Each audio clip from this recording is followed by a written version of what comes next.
Racing isn't easy, but experiencing it is. iRacing puts you in the driver's seat with the industry's leading sim racing game. Drive on laser scan replicas of the greatest racing circuits from around the world. Go head-to-head against other drivers chosen by skill-based matchmaking to ensure competitive racing at every level. Compete across all your favorite series in officially licensed cars engineered to deliver the most accurate driving experience possible.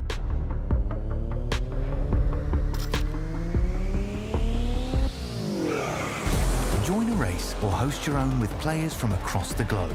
Race against the computer or in a league with friends. Feel the thrill behind the wheel. Visit iRacing.com.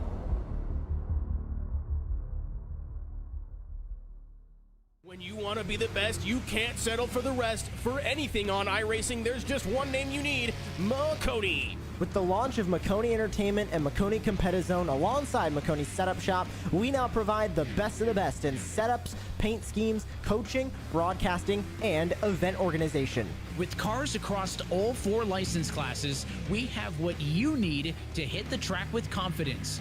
Grab a subscription and save money while going fast at MaconiSetupShop.com/subscriptions. And remember, at Maconi Setup Shop, there are setups, but your victories.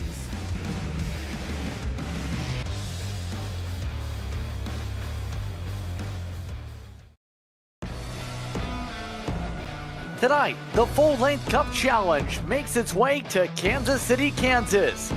They look to keep themselves stable and keep themselves powering around Kansas Speedway. For tonight's coverage of the BBQ 400 here at Maconi Entertainment. Happy to have you with us for tonight's coverage here once again. We're about to see if we can sizzle some steaks and sizzle some good racing tonight. I'm Justin Prince, alongside me is Kirk Mills. Morgan Cook is our producer tonight here from Kansas. It's going to be an interesting one to say the very least as we get set for a mile-and-a-half thriller. Absolutely there, Justin. I tell you what, we got a lot of cars ready to come out here and try to do their best to try and win the next full-length Cup Challenge race. It's going to be a lot of fun, a lot of fast guys, all within just a half of a tenth of each other. It is crazy how close the qualifying order is today. A lot of competitive drivers, but the name of the game is going to be track position and clean air. If you can get those things, boy, you're going to be hard to beat. Speaking of hard to beat so far, it's going to be interesting here at Kansas, especially who's going to be able to beat some of the main front runners, what we've seen as of late. After all, what was the saying coming in? It's been Ryko domination as of late. Sean Conklin, for example, Bristol, put up a dominating performance. He's already got 3 wins in 4 top 5s in 7 starts this season. He's been quick, to say the very least, as of late. It has been essentially Ryko controlling much of the way, if you look at the setup alignment, and in turn, Conklin is the one up in the point standings over Paul Hill and John Delaney. Thomas Komacheski, the first one out currently, compared to Bobby Anderson entering tonight. Yep, absolutely. And starting after this week, these cars will actually have drop leaks included, so that's something to keep in mind. But we're going to start seeing a little bit of a different thing. The worst week would get dropped. So that's actually something that would be beneficial for them. But, man, we're about to get this thing underway, and I can't tell you how excited I am, Justin. It's going to be an exciting night, to say the very least, here from Kansas Speedway. 267 laps of the docket. As you see, the weather holding up pretty well. I know there's been storms in the area in real life in Kansas City, Kansas. Hope everyone was safe after the storms on Friday. Heard some were in the hotels from tornadoes. Sean Conklin, though, looking to keep himself from any tornadoes tonight, will hold the race lead from the green flag. Alongside him, a different look from Adam Benefield tonight. He's in a green and yellow car. Lucas Heitzman looking for the weekend sweep. Will start alongside Jonathan Delaney in row number 2 in the 6th car. Then it's the 12 of Nolan Hudson again, looking to power his way up to the field alongside Evan Mesnard, who put together a stellar qualifying run in 6th in the 73. The 19 of Ralph Hutchinson starts alongside a teammate, the 5, Bobby Anderson. Here tonight in the top 8, Andrew Dyson's 41 car will start in 9th. Wesley Napier He'll be running the 10th spot. He's actually got a Dale Earnhardt Sr. paint scheme for his 52 tonight. Well, we're going to start 11th. That's Matthew David Wood in the 16 car alongside Dylan Basin. We'll see how fast they can get up to the front.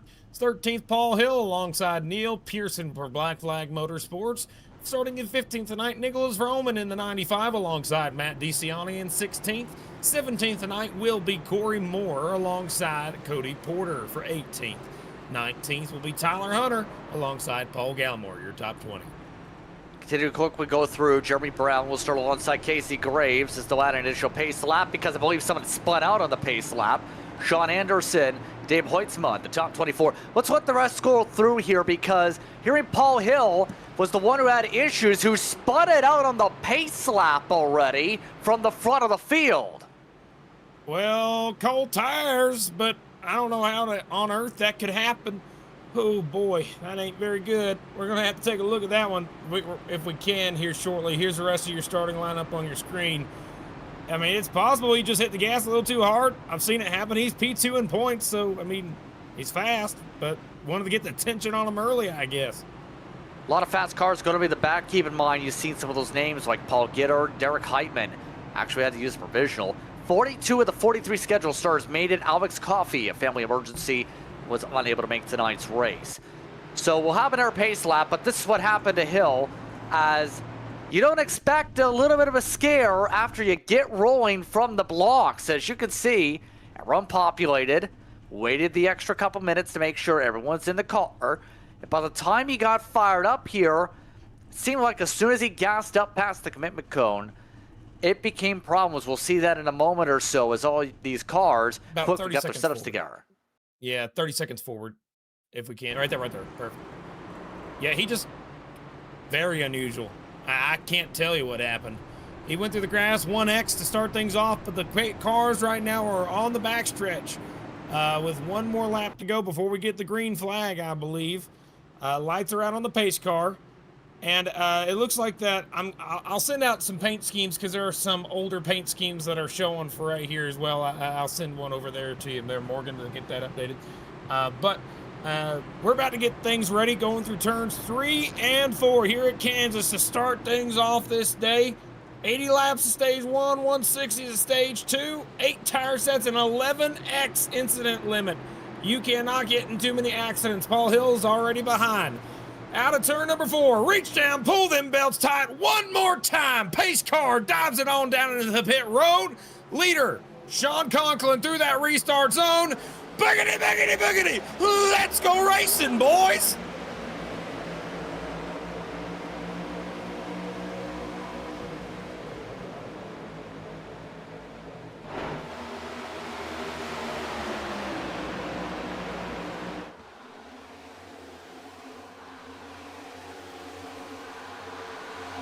Field working its way into turn 3 to start things off.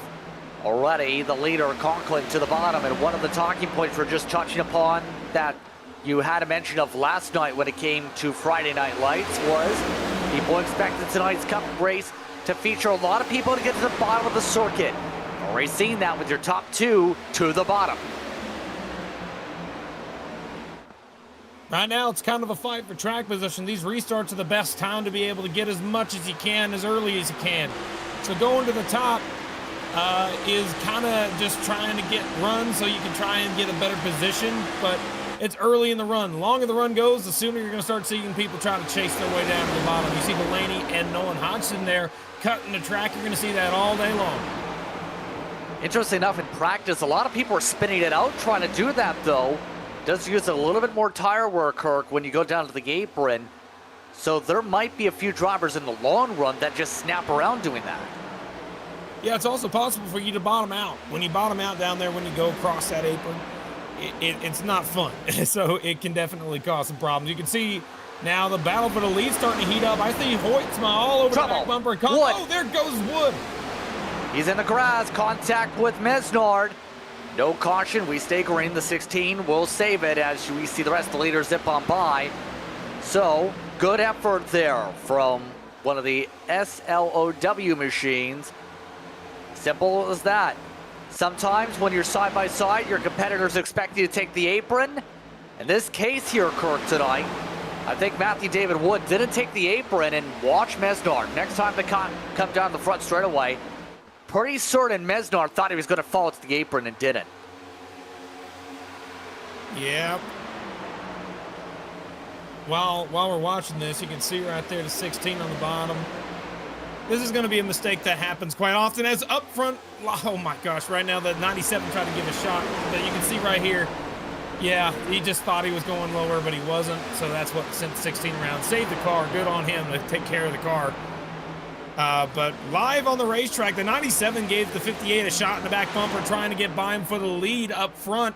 Let's see if we can't get a camera up there. There we go. That 97 really wants by Conklin, and he wants to get there quickly because clean air means a lot here.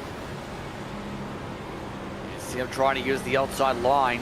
Same setup base, but one difference is one's factory, one's with black flag. So the black flag machine for Lucas Hoytsma looking to figure out the way to set things up. And Lucas Hoytsma yet to get a win, surprisingly, this season so far in the 97. He's been up front, though, a few times. In fact, he's got more top 10s than your points leader.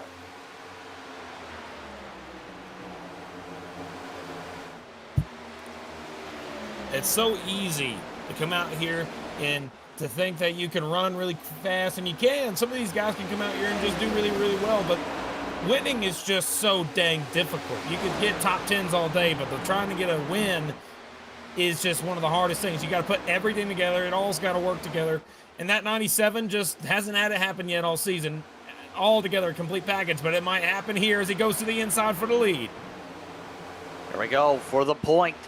Hoytsma inside, had to lift though. That's the problem when you get to the inside.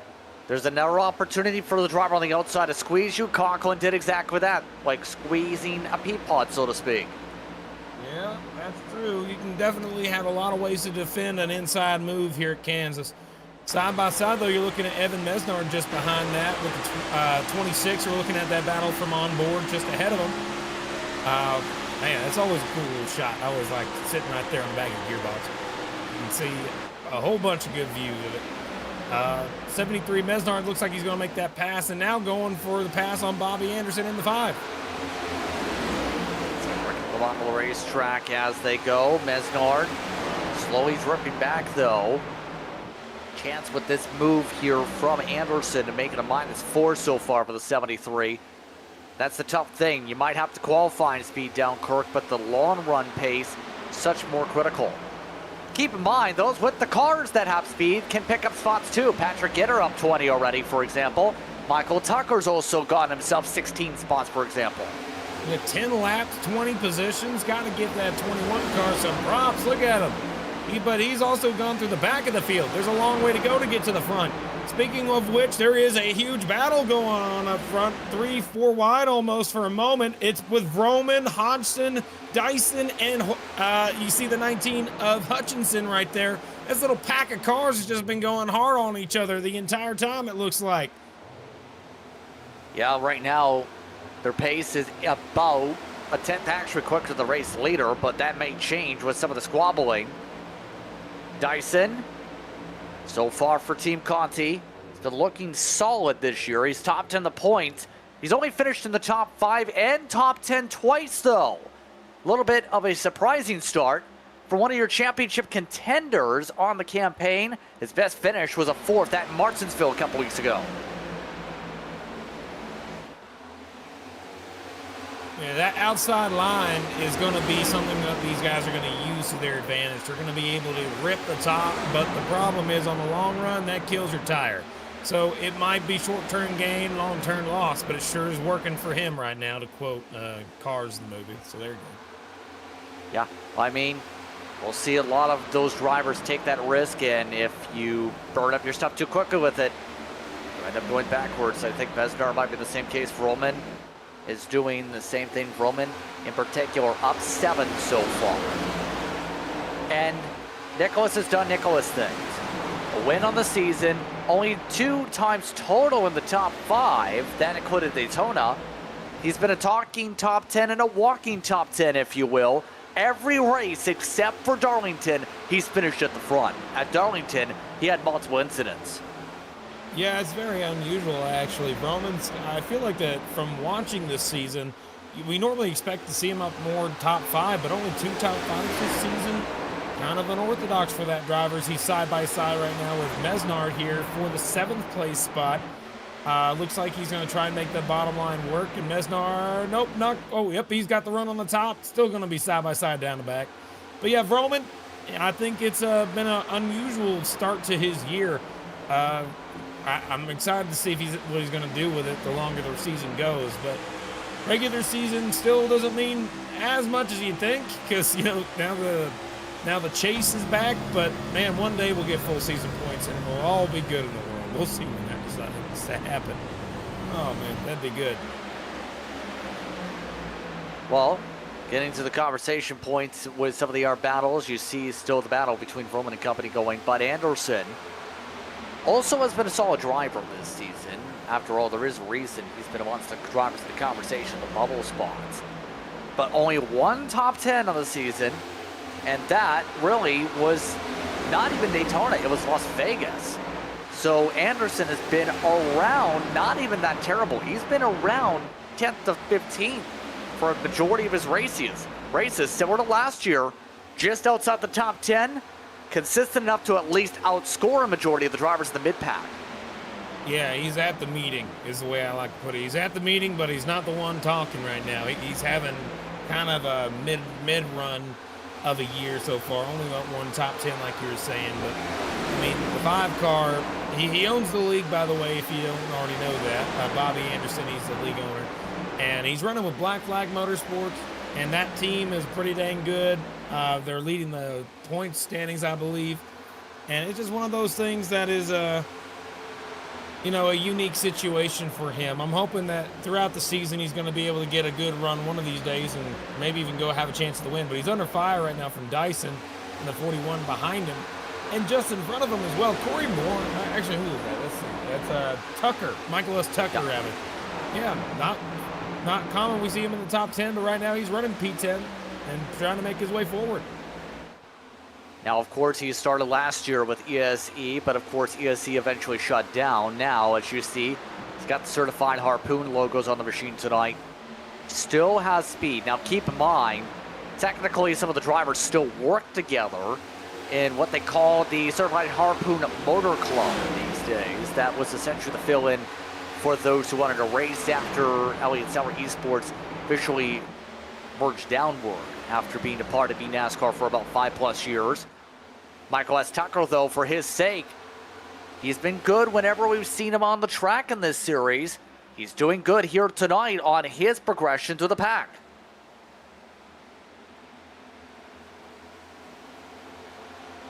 Reference, Tucker, a little bit rougher of a start this season. Only his 4th start. His highest was at Coda in 17th. But when you give him laps, he's done well. Speaking of doing well, Hutchinson's doing well on the high side. Top 5 speed here tonight for another one of the drivers that has been a bit up and down. It's been a battle to get in the top 10 for much of the season for the 19, but we know he's got the speed. He's definitely got into the top 3 right now and has a chance for 2nd. Yeah, I'm starting to notice it's becoming a multi-groove racetrack. You're going to start seeing more and more cars start trying different lanes, trying to make it work. Up front, it is still kind of like a middle to bottom range. You see some folks going up to the top. Out of the top 5, 3 of them are up there on the top, 2 of them running middle. So it's starting to, the whole line is starting to drift up the racetrack to the top line. You're going to start seeing more and more folks head up here right up against the wall, ripping the top, as Conklin still runs the bottom along with 2nd place, who's about to get under fire from Hutchinson. He's going to the outside of Hutchinson, actually, right here. Take a look. He's going to make a move here on the exit of 2. Yep, absolutely. There it is. Hutchinson has the chance to pass by his teammate. No crossover, though. Gave him a shot. He gave him a bump. I'm surprised he didn't even take it there. He could have easily took 2nd there from his teammate. He didn't. No. He's trying to help his teammate catch back up to Conklin, maybe. Give him a couple shots. Bump draft. Yeah, right now, Hutchinson. Yeah, still no move. This is starting to build up a little train at the moment. Benefield, by the way, He's marching up. We've seen on the grid, originally had the Masters paint scheme, but this is his main paint scheme on the car here right now. That's so the with correct one this week. yes, indeed. So, of course, benefit for his sake, and they're one of those that does consistently, and our top 10 points driver so far. He's missed a couple races, though. He's missed one, in fact, but it hasn't really factored too much in. He's only led 19 laps, though, which is a lot less than before, because remember, he did well off the rip in FLCC in 2025. Absolutely. Benefiel, I mean, he's fast later in a run. He's always the one of the best at saving tires. He always runs the bottom, saving his stuff better than anybody. I think the longer this run will go, the more we'll see that. And it's just a matter of time before we get lap 80 when that happens. So he just made a couple passes there on the bottom. We'll see if it continues for him. We'll find out pretty soon. Here ready to spin in the tri-oval. No caution. We stay green. This might burn it out. It will. It's Dustin Hall. Caution flag is out. There is a word that Basin might be involved in this. Let's take a look and see what happened to Dustin Hall to bring out our first caution of the day. On the outside of Brandon Hastings in the 81. He's up against the outside wall, looks fine. Oh, same problem we had before, folks. You think the car below you is going to cut the apron, but he absolutely did not. And the one car comes back up the racetrack, blinking in and out. And it looks like that that is the cause of the accident there. Basin, by the way, wasn't involved. Basin had damage from earlier contact, yeah. From the wood damage. So that's why he dropped so much. He basically has had a hole in the nose the entire time around in his situation. This is going to help him finally get the repairs done on the car that he needs. But this caution comes at a time where you can essentially now make it the distance from here by a significant margin in the stage. After all the fuel runs, it's about 60, 65 laps at Kansas Speedway. So should see everybody take their first set right here. Curious what adjustments we may see here early on here, especially, Kirk, with how well we've seen things fare out for Conklin, but the others trying to battle. Hutchinson at the time of the caution did take away second, by the way. Pit stops are always going to be important here. But Hutchinson moving up to second is always a benefit for him because he gets to go to his pit stop a little sooner than 97, so we'll see if it works out for him. Everybody in this picture looks to make it to their pit stop just fine. No issues, no concerns this time. No one really taking any major spins, but race out pit road about to solidify. Roman already completed service. Conklin, as expected, does, and the race out pit road actually goes the way of the 97 with the tire spin. 2025 champion over Hutchinson. Delaney, Vroom, Benefield, Hill, Mesnard, Tucker. Some of your first drivers off. Neil Pearson also in the top 10 so far in this one. So 27 straight to start things off with the lead laps for Conklin. Now we look to see how everyone goes now that they don't have to think about the green flag pit stops at the very least this run. Yeah, the green flag pit stops are something that we all love to see, of course. It's a big strategy point there, Justin. But, you know, the moment that we get a caution early in this first stage, it, like you said, eliminates the possibility of it. So now that opens the door for a whole new can of worms. Everybody's on the same tire. Everybody's got to make it a lap 80. They all can make it. They got enough gas for it. Now, that technically means that there's one of two options these drivers are going to have. They could either go off the gate and get all they can get and have a hell of a race on the lap 80 if they do the 100% rule and they actually follow it. Or you'll have drivers that hold back. They wait. They save tire until about maybe lap 60 here in about 30 laps or so, and then they'll turn on the jets. And even then, I mean, tire's not going to still mean much. I mean, the fall off that we've seen after 30 laps, for like Conklin, for example, his early run speed was 29.5, 29.8, going all the way down to his last run time of a 30.8. So only a second of fall off. And, you know, that's over the course of 30 laps. So that second is really going to be beneficial to them if they're able to save their stuff. But that's the leader's fall off. So that ain't much fall off at all to work with, Justin. Not at all. And the best are going to be able to stay within that 1 second, if not 9/10 that we've talked about all year. And same for last year. You fall beyond that, well, good luck. Be sure to have your life preserver ready. Restart zone time. Conklin and Lucas Hoytsma up front. Green flag is out. We're back underway. And the launch is good from the 58. Already clear. Lucas Hoytsma will have an opportunity to move down himself into the corner and will. While Hutchinson gets pushed on forward by Vroom. Delaney tries to keep it high side. 3 wide in the middle of the pack back there, but yep, you're seeing it on your screen. Cars just trying to get all they can get on this restart. 5 cars trying to super top. Folks just trying to get settled in. Oh, look out in the back. Devin Medeiros almost got spun around 76 off the pace because of it, but they keep going green. See right now Heitman Amonsto's up the middle, getting squeezed out himself in the 30s. Cameron Stone back there also, as you see Benefield up at the top line. So important to get yourself in a line, and that's why Benefield straight up just moved to the bottom before it even got to the corner. Didn't want to leave a chance for Hill to get underneath him. Smart, definitely smart. That bottom line early in the run is a go-to. Oh, Bobby Anderson just pounded the wall, hearing his machine might have been pancaked as a result. Can't confirm. There are some scrapes at least on the 5, and he's lost momentum, and he's up on the top. He's got to find a way to get to the bottom before those tires cook. And just behind him, he's trying to hold off a 3-wide multi-car battle back here. A lot of cars trying to super top, going to the bottom. Nolan Hodgson's really ripping the top. But, yeah, he's just about to get into a hornet's nest he probably doesn't want to be a part of.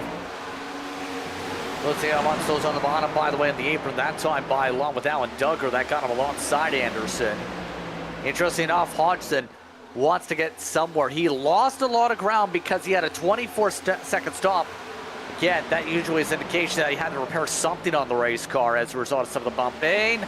Look at that move. Aggressive Sean Anderson has to hit the wall, though. He was too high up with the squeeze wood. Yeah, both of them didn't really fare that at all. They're almost 4 wide in the middle of the dang trioval. But that time by, it looks like they are still going to be sitting 3 wide. This is pretty wild racing for the back of the pack. Yeah, this is a little bit tight. Too close for comfort, if I have to say, for some. Right now you're seeing that with Casey Graves up the middle. Terrell, who was actually the top driver in final practice hot lap speed. He's trying to make up some ground here too. Top 3 is battling out. Hutchinson holds on, but Vroom just took away the 3rd spot.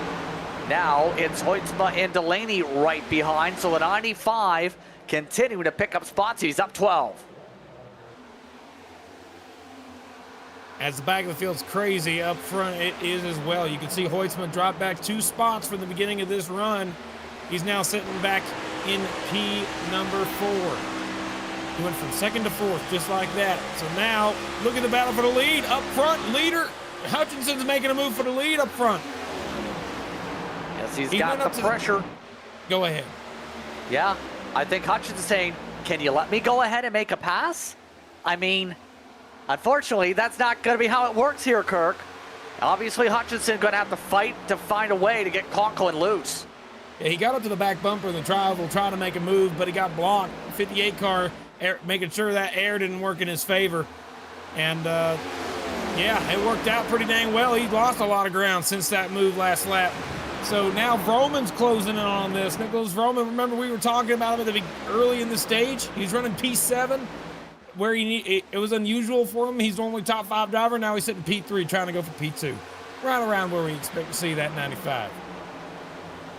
Up in the 5s right now on pace. The leader's running 30.4s for reference.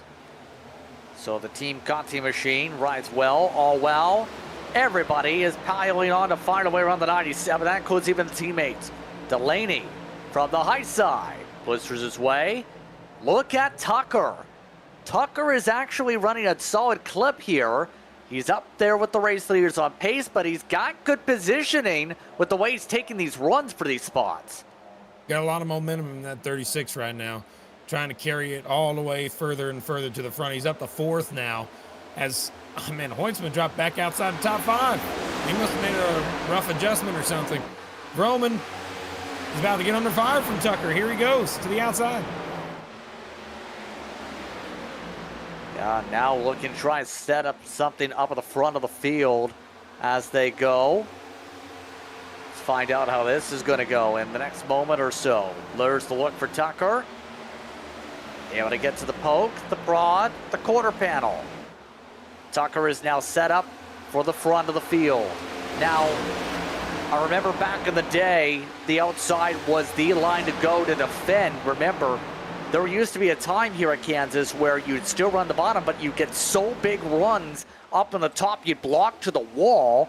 In this case, Tucker is almost throwing a throwback to the next Gen 6 car with a pass like that. Yeah, I do like that top line. It's fun to rip the top, and only a handful of cars could ever make that work over the early. In the early run, a lot of cars can do it, but over a long period of time, very few can make it stick. Oh, contact on the front straightaway. Around goes the 83 of Johnny Avila.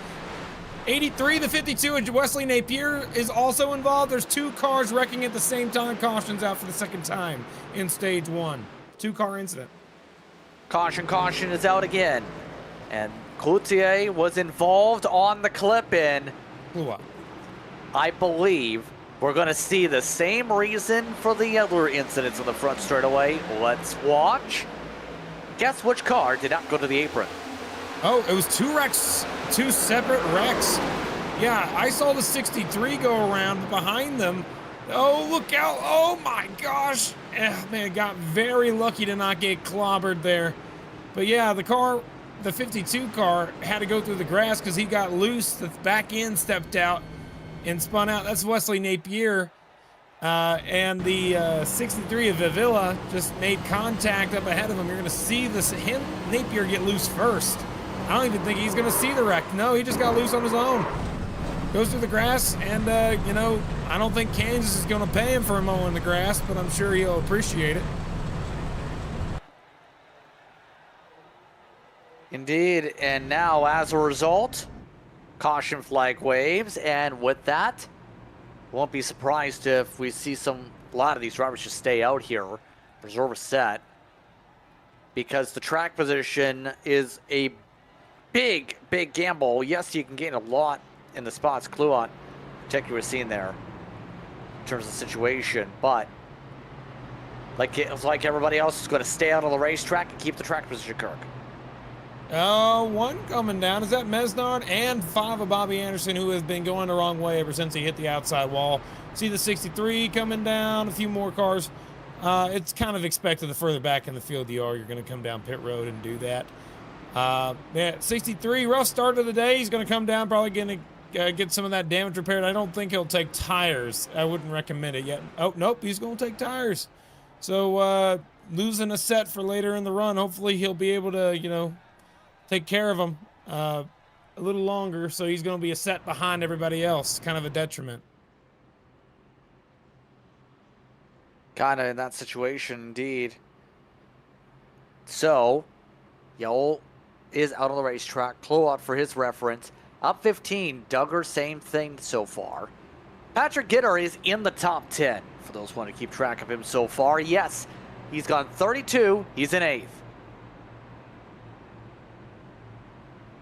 I would like to try and talk to that 36 car, but I do want to mention I'm trying to find him. I've not seen that 36 car anywhere in our chats here, so unfortunately we can't bring that 36 in for an interview. That's unfortunate. Hey, Tucker, when you're watching this back, get in the booth so we can hear you and talk to you. We have no idea where you are, pal. So there's something there. Let's see. Who's the biggest mover in the top 10 so far? It's Tucker. Outside of Tucker, we also have Patrick Gitter from 40th to 8th. Why don't we bring him up in here just for a quick word? Let's see if I can find him here. And he's in Fortis. We're going to bring him up. Fortis. There we go. Bring him up. Patrick Gitter, Kirk Mills in the booth. You got a copy real quick. Hey, Kirk, gotcha. Hey, man, you started 40th up to 8th. You are on a hard charge, man. We're watching from up here. It has been phenomenal. How's the car? Car's great, man. Handles good. Moving around in a lane that had a hole and clean air, and it's moving. So we got some pretty stout guys up here at the front, though. I don't know how that's going to go. We're just going to be patient now that we got a little cleaner track ahead here. Perfect. All right. Well, best of luck to you there, Patrick. Yes, sir. Appreciate it. Yep, no worries. Thanks for talking with us. That was Patrick Gooder. And we're past the halfway point in stage one, by the way. Again, racing to lap 80 for those just tuning in for our first stage of the night. Past 30-minute mark of the racing action for those keeping track that way. All while Conklin takes on Hutchinson on the front row. Tucker and Vroom, followed by Delaney and Lucas Hoitzma. Pace car off, green flag out, we're underway once again. A little bit of tire spin on the inside line from Delaney, but look at Tucker, he's up to second. Man, that car's on a mission trying to get to the front. I don't know if he's going to be able to catch him, but the outside line, pretty hard to make it carry. When you go from the initial start in turns 1 and 2, it's hard to carry momentum. That's why Roman got back side by side with him. Now 3 and 4 might be a little easier for that 36, but it's not going to work this time. Going to have to fall back in line in third. Yeah, now has to set himself back up for opportunities in the choo-choo train as they all run the high gear. All this as well. Gitter charges the bottom. Up to the top goes Tucker. Middle taken by some of the others. Different lines, different strokes. Cody Porter is now up the field into the top 10 also in front of Benefield. What a run for Porter. Yeah, that 04 having a good run. Keep it up there. Come on, Cody. You got this. Got the Delaney machine just behind him now. This is all, again, a battle for 7th on back from Porter on back from there. Not too shabby as the battle for the lead's going to heat up. Here comes Roman trying to ride the outside line, carry the momentum, see if he's able to do anything with the 58 car. Roman now sets things up. So far this season, he has been a front runner much of the way, 120 laps led. It's a little bit less than the 1,213 at Conklin. The problem is every single time anyone's gone within a car length, the car just dies. The dirty air has been such an advantage here. You cannot seem to be within a car length without the car saying nope in the same line. I miss the Gen 5 cars, Justin. I miss them so bad. The car tomorrow? Yeah. Oh, no, sorry, Gen 4. Correction, Gen 4, Justin. Gen 4. My bad. Car tomorrow was a nightmare. But nah, man, this is a dirty air nightmare. Yeah, was about to say, you see Gallimore amongst those working himself in the heart of the field. Coming off a whirlwind at a time at Bristol, let's put it that way, in one series. Today in Kansas, just trying to survive amongst those with Trudeau in the 20s. Look at this up front, though. Looks like Tucker may have burned up his stuff a little bit too much. He used the high side and is now having to lift to get the car to roll. Got the wall, too, so he's getting tight. So are a lot of the folks further back in this field. You can see that Hornets net's back there.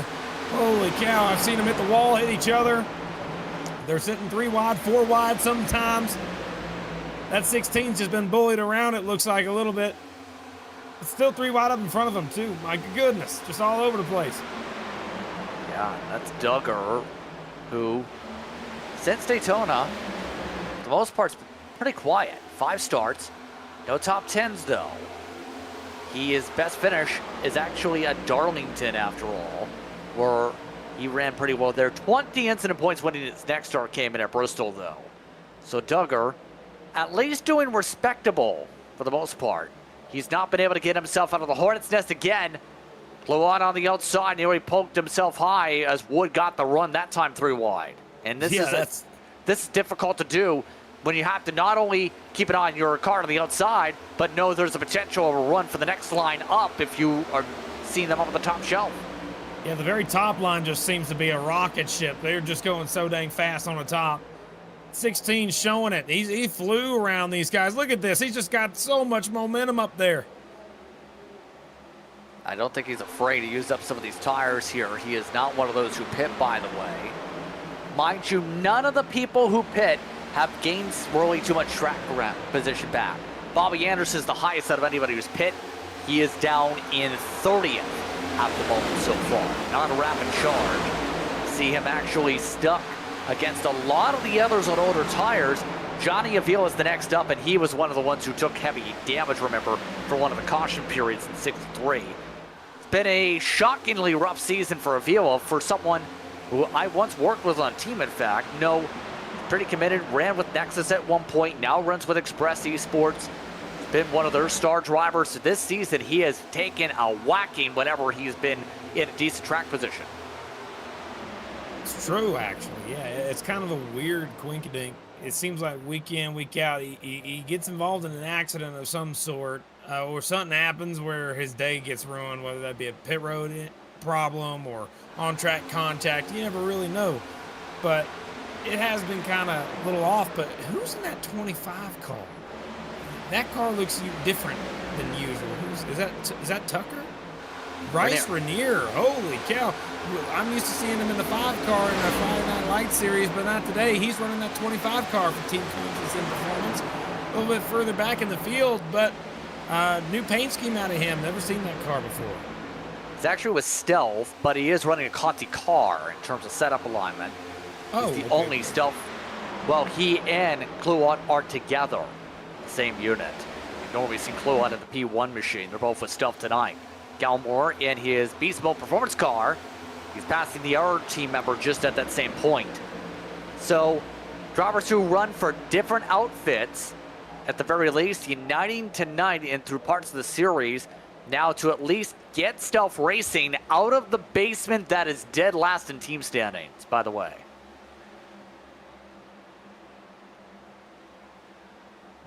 Man, I just wish that there was a little something more going on. I mean, it looks like they're trying all different lines. 16. The only line I'm seeing that make any ground at all is where that 16's running, ripping the top. But it's a short-term gain. That's it. You lose a lot in the long run. So the moment you start going down to the bottom, the car's going to be harder to turn. It's going to be more difficult to handle. The dirty air doesn't help at all. It's just so hard to make this work long run. You'll see him get runs, but man, look here, and Hoytsma and Tucker going at it right here. This is again for the 5th place spot. Yeah, Tucker still going backwards on his run right now. Long run pace, how's it looking? How about 31 flats? The leaders are at 30.7. So Tucker, while he's used the top line, yes, it's his happy spot.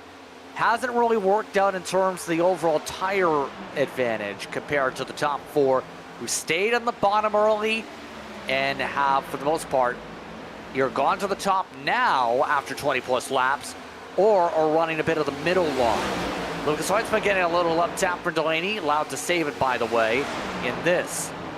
So with that in mind here, the more they battle, the more they drop. They've already lost more than a second, if not a second and a half now.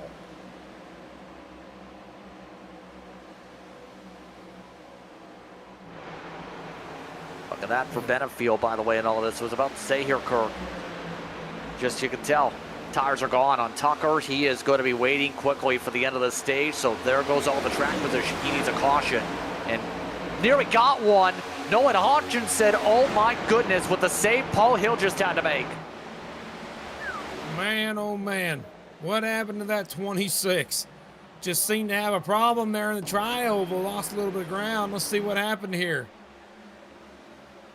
He and Cody Porter become acquainted. Not just one bit of contact off 4, but 2 down the front. Under over move, clean and green, and 26 thought he was going to the apron. Slight contact there.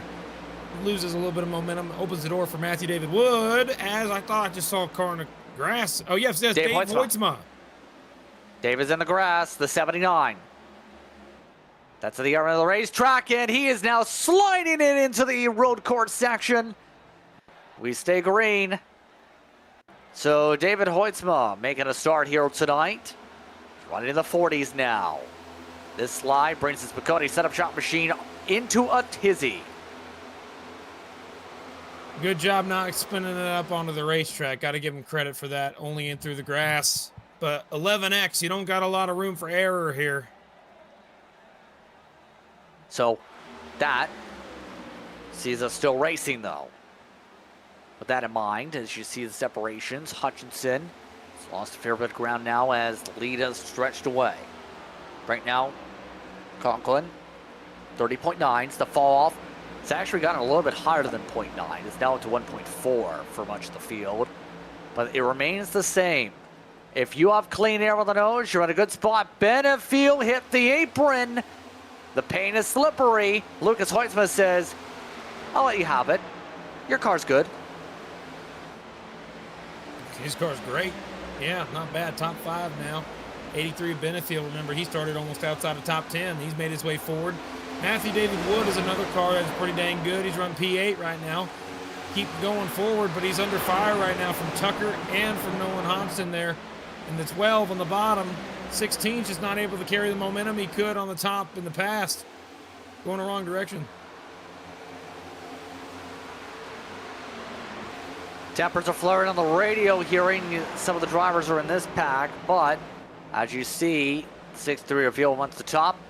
Things could get physical right now. The 04 and the 26 have been very chatty, it seems. That battle is for 11th.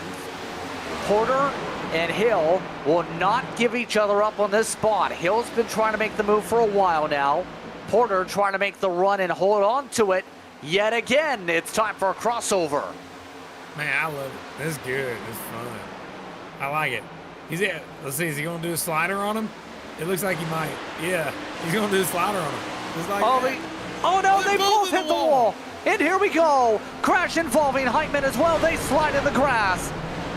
Could see that happening with how physical that was getting. They both go into the wall. They both collide into each other. They both have damage. They are both hurt.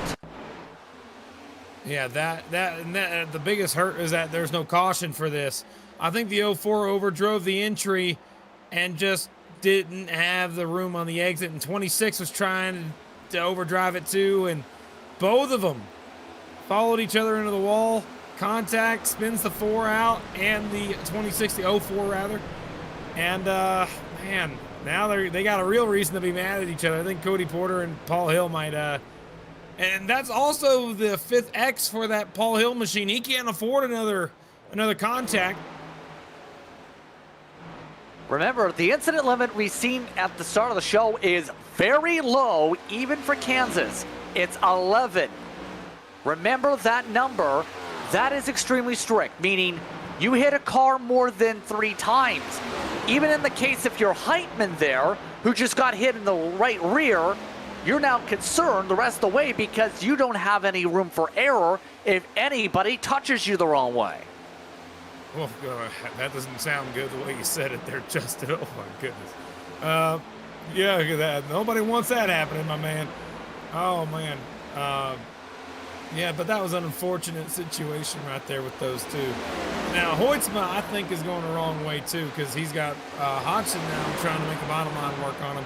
That 97 hadn't had the speed he had early in stage 1. I think he's losing that. Maybe needs to make a big swing on an adjustment to get that car handling the way he likes it. Maybe so, but only thing you can do coming up to 11 laps to go is take notes, ask your team boss what to do, go from there. All of this as well, Hoytsman at the very least going from the front of the field down to 8. Slow on a run in again. Wood and Heitman are at the edge of the top 10, by the way, behind them. As we get ourselves within 10 laps to go, this time by, the lead, by the way, is up to more than 2 seconds. Things solidify up here. It is pretty big, that gap. Hutchinson, in fact, is getting a run so big, he'll take second. Ralph Hutchinson showing speed again. That 19 car is getting better and better every week from the beginning of the season. It's fun to watch. I'm happy for him. There's a chance he might be able to actually get himself a good finish and maybe a chance at the win today if he keeps it up. Potentially so, absolutely.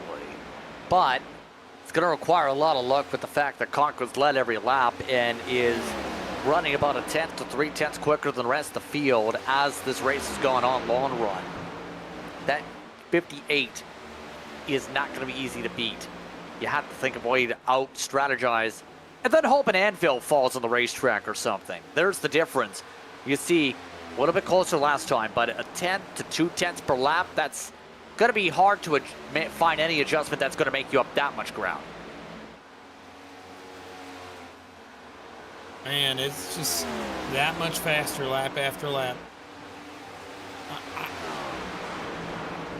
I can tell you right now that I'm starting to get a gist here, thinking that Conklin's in a league of his own. The last handful of weeks, when we go back and look at the races that we've seen him in, no matter what racetrack that 58 car is at, he has been able to lead, dominate, and just absolutely overcome any obstacle that was thrown his way, except when he gets wrecked out by somebody who was multiple laps down. That happened in Martinsville. Guy's gone for 3 races. He'll probably be gone next week and then come back next. But that 58 car just is really difficult to beat. The driver is on another level. There has not been anyone early in this season that has been able to hang with his stuff. So, man, this guy, if he isn't already one of the going to end up in the Pro Series, I mean, he better be by one point, because he has a good shot. If he's doing this good against these guys who have ratings as high as 8,000 in some of these guys here, then, I mean, there's no doubt in my mind that Conklin deserves to have a spot up there in Coke. He has been that type of a driver so far. Keep in mind, his team Riker performs only 3rd in the team standings. By the way, look at Getter. He's getting physical. He pushes the 95 to the wall. Getter said the arrow pushed him tight. Hard racing for the 3rd spot is all Vroom says, as Getter responds by pushing him up the racetrack. And now hits the paint for his measure for the side-by-side back. Still not over yet. Yep, you're right. Side-by-side, Patrick Getter. Still trying to make that bottom line work, ripping the bottom, and it looks like it finally will. He moves up to P3. Trying to get there by the end of the stage here. We're only like 4 laps to go in the stage, I believe. Just barely. 3 laps, maybe? 4. Yeah, 4. Numbers are hard sometimes. Numbers are working hard on the bottom of the racetrack for Vroom to get it back. Does. As right now, as they look to soar like eagles, coming to 3 laps to go, Getter, he's looking for the run back at the left mid-corner. Wow, they've gotten to the point, by the way, where they're catching lap traffic that has wrecked this stage. Dave Hoytsma and Cody Porter going to be potential factors here with a couple laps to go in the stage. I don't think they're going to be too much of an issue there. But yeah, no, I don't think there's anything Hutchinson can do to try and chase down him, or anybody, really. The only close battle I'm seeing is Vroman and Getter there. Vroman got by Getter again. Yeah, and right now, we're coming up to a couple laps to go in the stage. Pit road's closed for the first time here today. Stage 1, so far, it's had its wild moments, but has been dominated by Ryko. Once again, Sean Conklin has been making it clear he wants to dominate here tonight with the pace. The mile-and-a-half program has been that hard to beat if you are part of the quote-unquote 10-click mafia. Now, with 1 to go on the stage, what Conklin needs to do is avoid any of those anvils to take an Eric green-white checkered. Taking a page out of Ron's book, aren't you there, Justin? I'm not sure of the reference, but I do know the Acme anvils are busy in the warehouse somewhere. Eventually. I know they're bringing that movie back as well in terms of that lawsuit. But in all seriousness, Conklin, to the point where he's just able to keep a smooth wheel. Stage 1 complete. Sean Conklin wins it.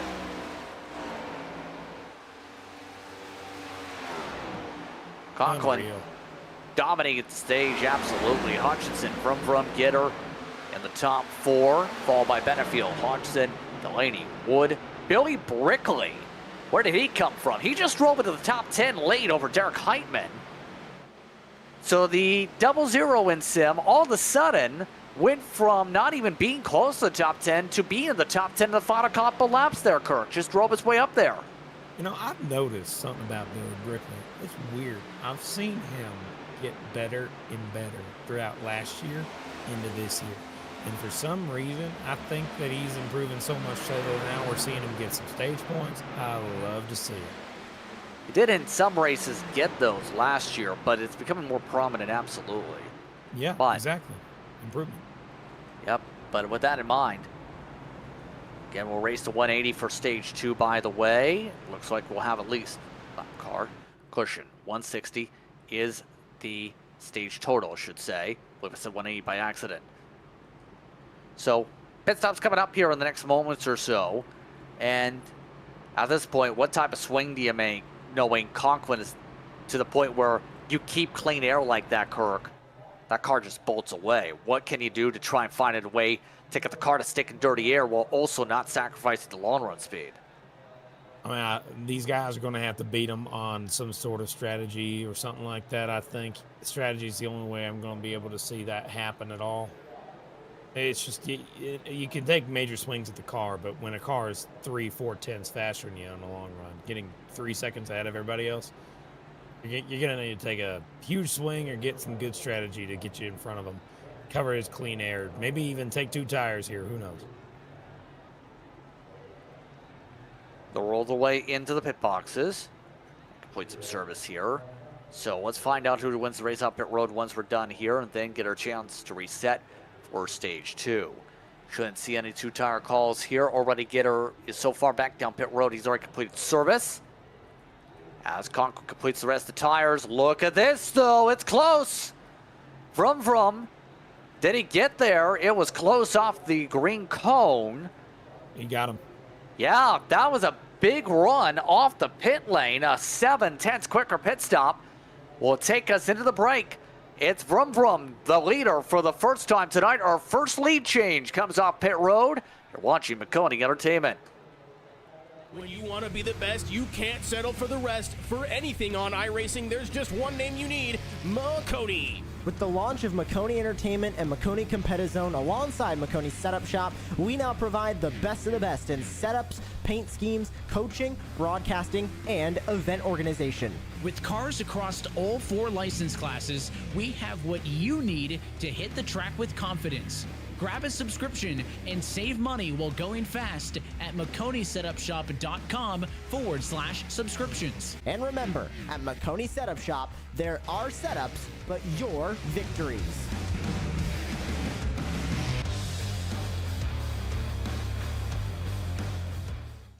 Racing isn't easy, but experiencing it is. iRacing puts you in the driver's seat with the industry's leading sim racing game. Drive on laser scan replicas of the greatest racing circuits from around the world. Go head to head against other drivers chosen by skill-based matchmaking to ensure competitive racing at every level. Compete across all your favorite series. In officially licensed cars, engineered to deliver the most accurate driving experience possible.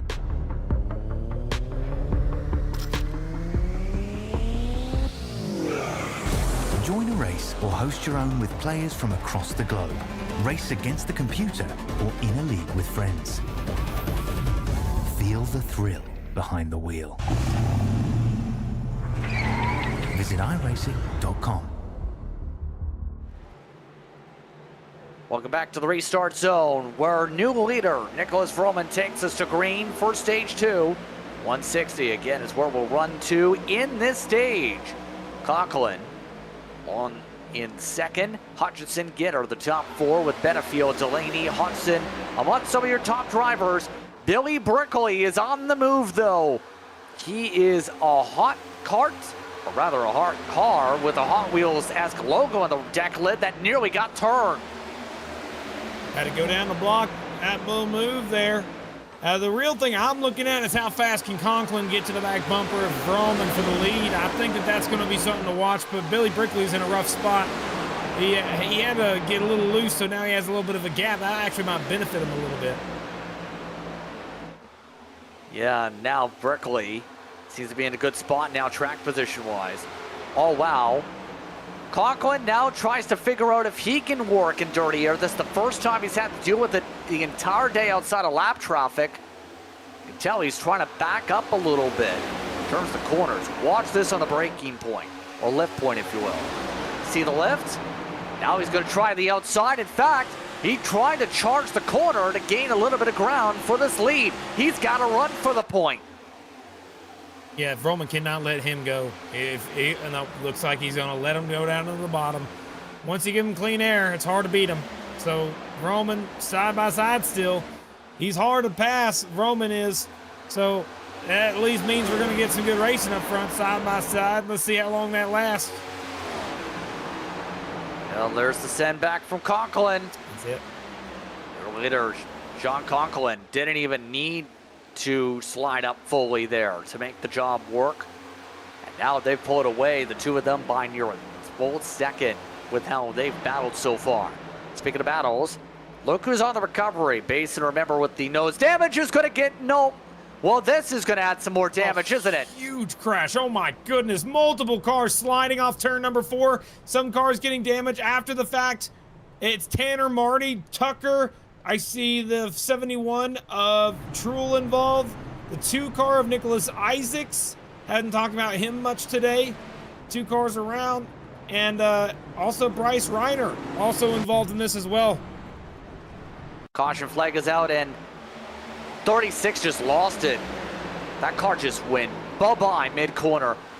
Yeah, Nolan Hodgson was involved in that. Oh, no, sorry, Bobby Anderson, rather. Correction there. Jeremy B. Brown was involved. Alan Duggar got some damage in that. Trying to get the rest of the names of the folks that are out there with damage. Yeah. And Mesnard. Yeah, Steam definitely had to come into play there. And you don't really want to cross streams per se, or even seams. I think that might have been the Steam. You see right there, into the crash they go. Well, that's the first big wreck we've had all day, and you know, you don't get to see that too often. But look, can we ride on board Dave Hoytsman in the 79, please? I think that'd be a fun view. That's one of my favorite things to do is when we see, let's see if we can get it from behind the wheel, perhaps, a little further back. Not passenger side, like the driver. Do we have a cockpit view? Yeah. This is what we got. Oh, well, that's interesting. Okay, gyro it. Oh. All right, well, this is going to be good. Let's see it. Smoke. On a break, on a break, on a break. Stop, stop, stop, stop, stop. He's going to go to the bottom. Nope. Oh, good Lord. Okay. And I think I'm good. All right. Sounds like Dave had himself a eventful turn 4, if you ask me, Justin. I will say. Whoa, something's happening right now on the racetrack. What's happening? Slow on the racetrack. Like, there's a guy who was cutting through the whole pack here. Like, it was almost a stack up. If we can go back and look at the, let me make sure I get the right car number for you. There's a car that was bobbing and weaving through everybody. See if I can find it again. I think they're just trying to sort out what to catch the pace car here.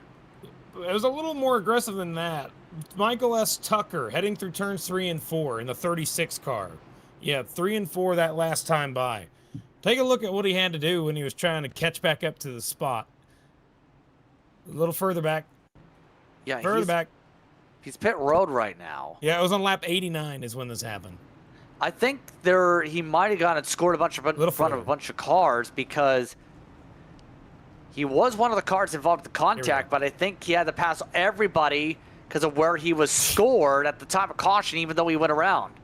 Yeah, but the thing was, it's just he had to squeeze the needle to get through these slow cars at the time, which is all I wanted to make sure we got seen.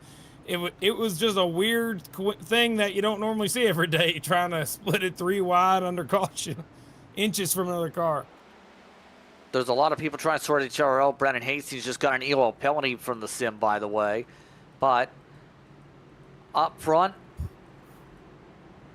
Nicholas Vroman, I think, just asked for an EOL for somebody, either himself or his opponent. Race Control has ignored that request this time because he's not a wrecked race car. So, the race cars will stay up in the front row to the disappointment of the 95, while the BBQ 400 gets ready for a restart.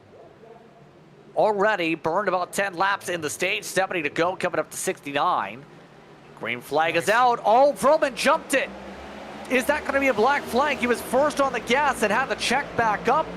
No black flag from the sim, but he almost got one there. You know, you're supposed to try and guess when that jump's going to happen, and he just is slightly off, but he corrected it just in time to avoid the penalty, I think. Yeah, but that actually cost him, if anything, an opportunity to battle immediately. Already trying to use the second line for clean air, but Gitter, with that, has a bit of an advantage. Nearly got inside. Nearly made contact with the quarter panel. The top three breaking away.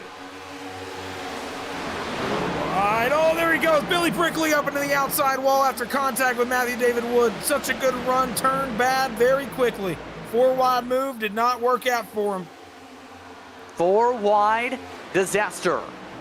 That was after Wood was actually on the top and then clipped across his nose. Brickley had also gotten door-to-door contact with Heitman. Still, though, everybody else trying to survive and go here. See how some of the slides go for Delaney, Hodgson and company. But the leaders trying to figure out any way to keep up with the front. Delaney seems to have figured out the second line as well. It seems like if the other cars have dirty air, it definitely works. But it's so difficult to find the code of where to make these moves work with trying to offset the aero block. Settle in, boys. Let's hope we get ourselves a long stage to go. Gotta get down and hope they can get to the end of this thing. Remember, we're trying to get to lap 160 before the end of the stage is up and over. So, a long way to go. Settle in, boys. Yep, very much so. Here is the battle. Good. From. Trying to find a way to hold on, but Gitter trying to find a way to shortcut. Conklin isn't running away per se yet, although he is quicker than everybody except Gitter amongst your top 5 right now. See how much Gitter is trying to find a way to get himself up here, because I think the Fortis machine has a good car. Just needs to figure out a way to make the pass here, but it's not going to work. There's the move for the 95. Outside line, really, he's able to defend himself so well against most drivers, but he's still got one more in his windshield he's got to try to make a move on, and he just doesn't have the speed to get there quite yet. See how much Roman's trying to play things out. You see him staying up in the 5th gear right now for the straightaways, of course. But right here, you see that little offset with the rotation. Looks like his car does not have to shift to 4. On some tracks here with this type of package, but all that management is going to be right about here is where it's been on the struggle bus tonight. You get right here, everybody who's trailed Conklin all night, it's almost like they've hit the emergency brake on exit. This time it sticks.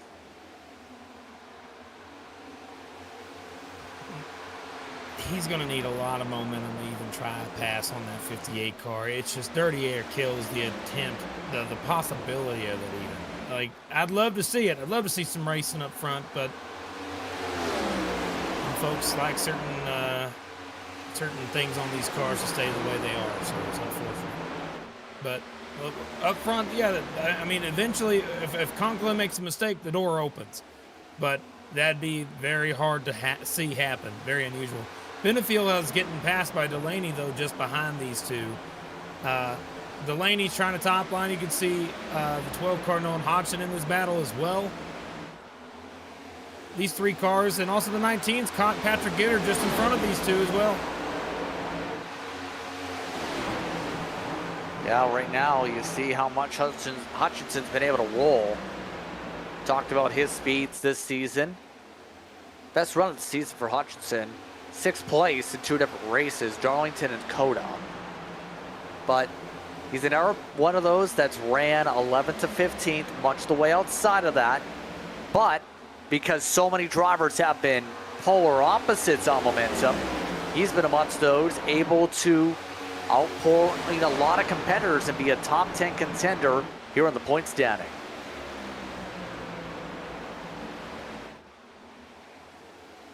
trying to make that top line work, but it is, oh, yeah.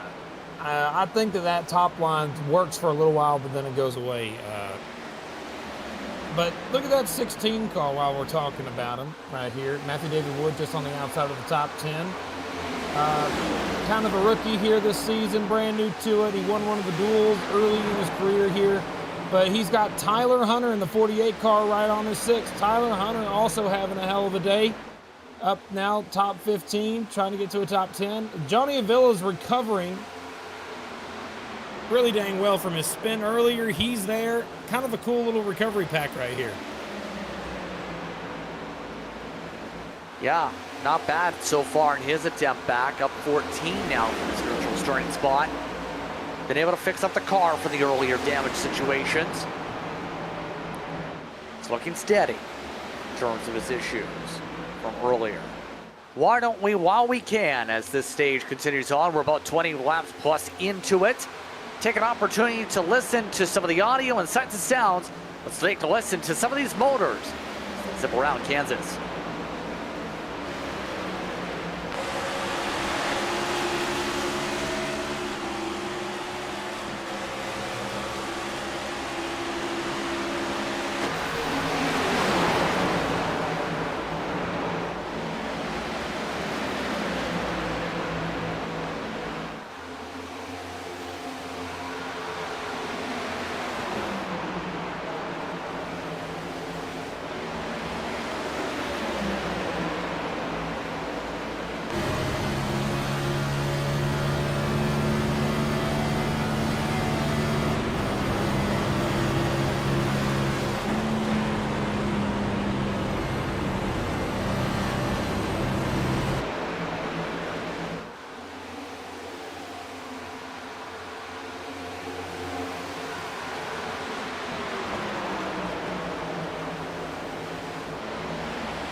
Right now, race leaders battle out at the front of the field as we go. Conklin still holds on. Vroman has been applying pressure. Take a look at this wheel movement, by the way. No, this is with the single monitor FOV for those curious and beginners. Do not race like this in terms of the sim, because you will hit somebody by accident. Trust me, I raced with this FOV when I first was on the sim. It can get sketchy. That beat in mind here. What do you notice about this wheel? He's barely moving it. The car is pointing. It wants to go where it needs to go. It's less than an inch he's moving that wheel. Like maybe like 2-3 inches max where he's turning that wheel. So slim, and the car just wants to go where he wants it to go. He doesn't have to fight it. The car is made to go fast. It's just set in the track. It's ready. It's perfect. You can't have a car run much better than what he's got right now. This is like, and this is where, you know, when you're a kid, you watch NASCAR racing and you see the guys fighting the wheel, doing all they can. When you go back and look at old footage of, you know, the like 1960s or 70s cars, just the wheel fighting all the dang time, a lot. Like, it wasn't always few inches here and there. It was them ripping their arms from left to right trying to save a race car. But modern day NASCAR is completely different. These things are built to do good, minimum amount of work, save as much tire as humanly possible. But Vroman, for the first time today, is actually on the back bumper and has a shot. I think he's running a line that's going to give him enough momentum to where there's a chance he might be able to get there. But he hasn't gotten anywhere near side-by-side quite yet, but he's gotten close to the back bumper. Right here, for example. Goes to the top. Let's see if he's able to carry the momentum this time. Looks like the answer is a little bit. Not much, Don't know if it's going to be enough to get the back pass done. Yeah, that's why he stayed up. And you see Conklin. He's doing what you expect to do with the race lead with a race like this. Yes, some will say, I'll just run my normal line, you know, save the tires, because the setup tells me to. But Conklin is playing that adaptability card of, He knows that Nicholas Roman's searching around for where he's not going to run and seeing what works and doesn't work. You take the guessing game and take away a line from him, Kirk. You take away a chance for him to go. There we go. Chose both this time on the top. Nicholas Roman was forced to adjust his line mid-corner, and it's actually compromised his time.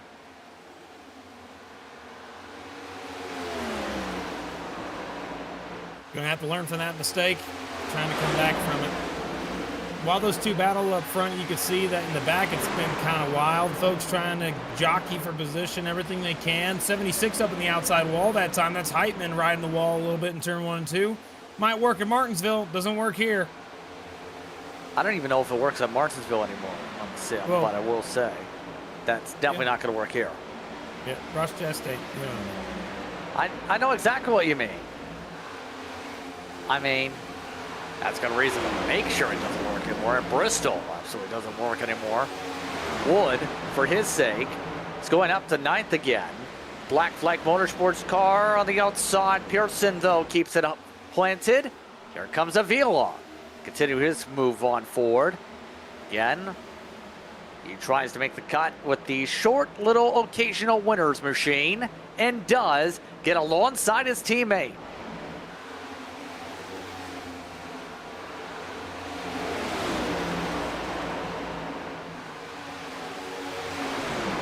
Not able to pass by, it seems, here, Kirk.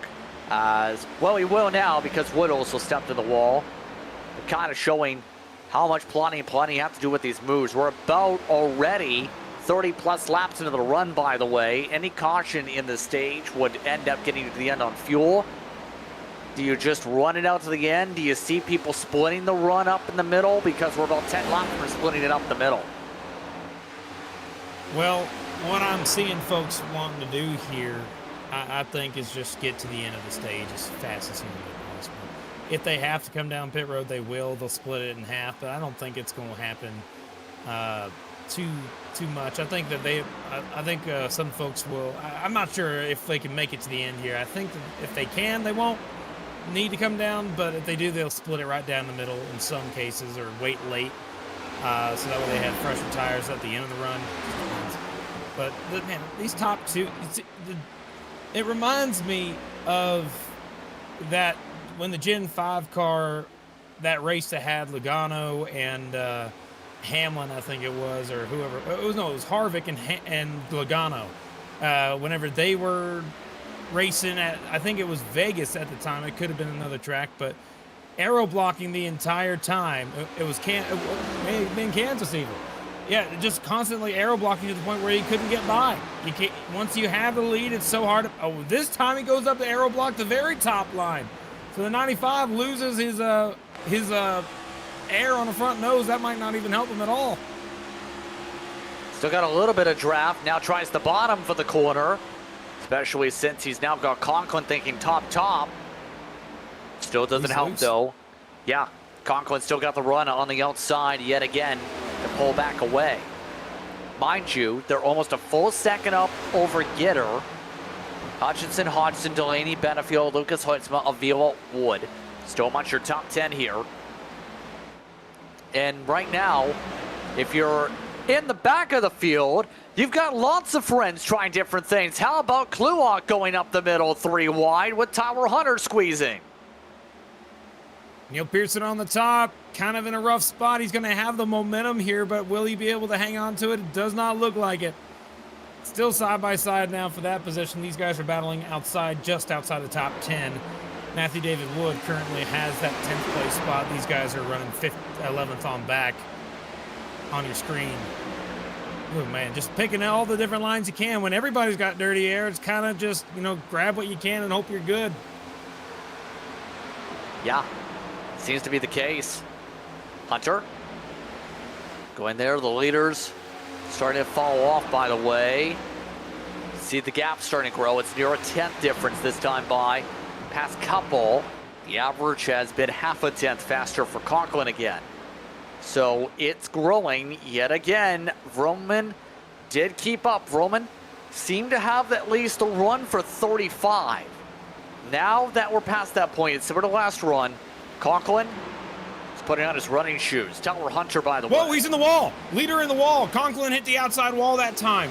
He tried to go to the top. I'm noticing this the last couple times he went to the top. That car does not handle well up against the outside wall. It gets loose. He wiggles it. He tries to manhandle it out of the corner, and it hit the outside wall that time. Brought the 95 back to it.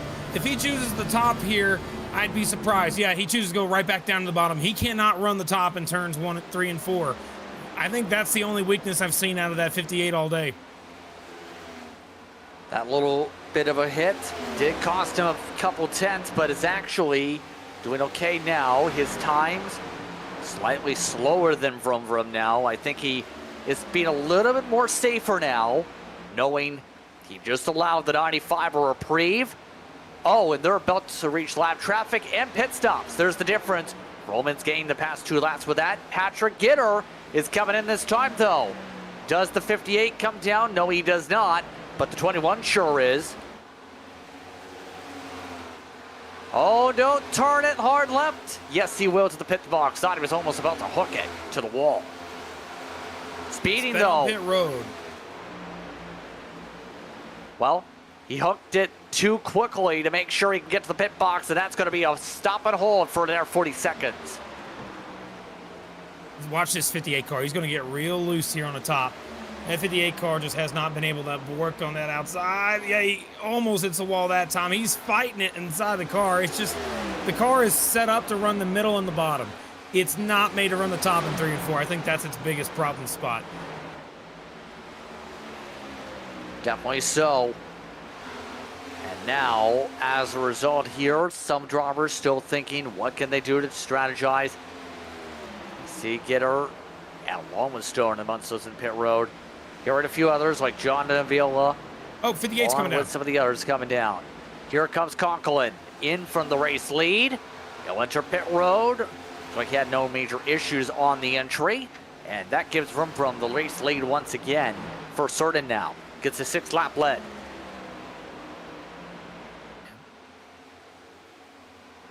Just really dang good all the way around for him. But now that puts Vroom into the lead for the first time in a while. And does he come down this time? If I were him, I'd think about it. Yep, that's exactly the right thing to do. Coming down pit road is the right idea. Here comes Benefiel. There goes Hoytsma. More and more cars. I think a lot more are going to come down pit road this time.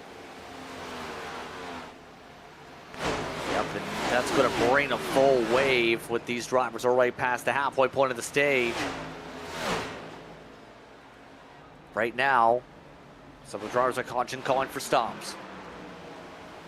Hutchinson coming in, and this is obvious here. The fall off, mind you, about a second to a 1.4 seconds right now, Kirk. You're in a situation here as Delaney nearly spins it around. Holds on to it. Hutchinson may have been close on speeding here too. Was about to say, you risk staying out more laps here. You're going to lose more and more and more time on pit road. Can't stay out for long. Tyler Hunter goes and leads a lap, though. That's good for that 48 team. I'm sure they like leading the lap. Dylan Basin with the front nose damage he had early in the race, sitting P2 right now. I'm sure he wants to be able to lead a lap. I think that'd be pretty cool for him. I think the 48, now that he's led a lap, might choose to come down pit road. Nope, not this time. They stay out and they'll lead another one. At this point, you can't come down. You cannot come down at this point. You got to hold off until you run out of gas, hope for a caution, because the leader's already pit. You're only going to be losing time this entire time. And if you were anywhere near close to the back half of the field and you're staying out, the only choice you have is run out the gas tank. Hope for the best at that point. Now, where is Roman in conjunction with Conklin, you may be asking? Huge gap, and Conklin's got a huge advantage over that 95 right now. Yes, he does with that situation with the pit stop. So it's a gap of about 1.3 seconds, give or take. Picked up with Conklin with his pit service, despite the 1 lap difference. That's how big a little bit of undercut really separates himself out and should be good on the overall pace. More drivers will keep on pitting down over the course of this run, though, and as they continue to peel on down, though, it's been an interesting race so far. Looks like we have a spin on pit road. And we have several piling up on pit road. No caution. Corey Moore, Casey Graves amongst those involved. And we'll stay green. Oh no, the Brandon Hastings. Hope not.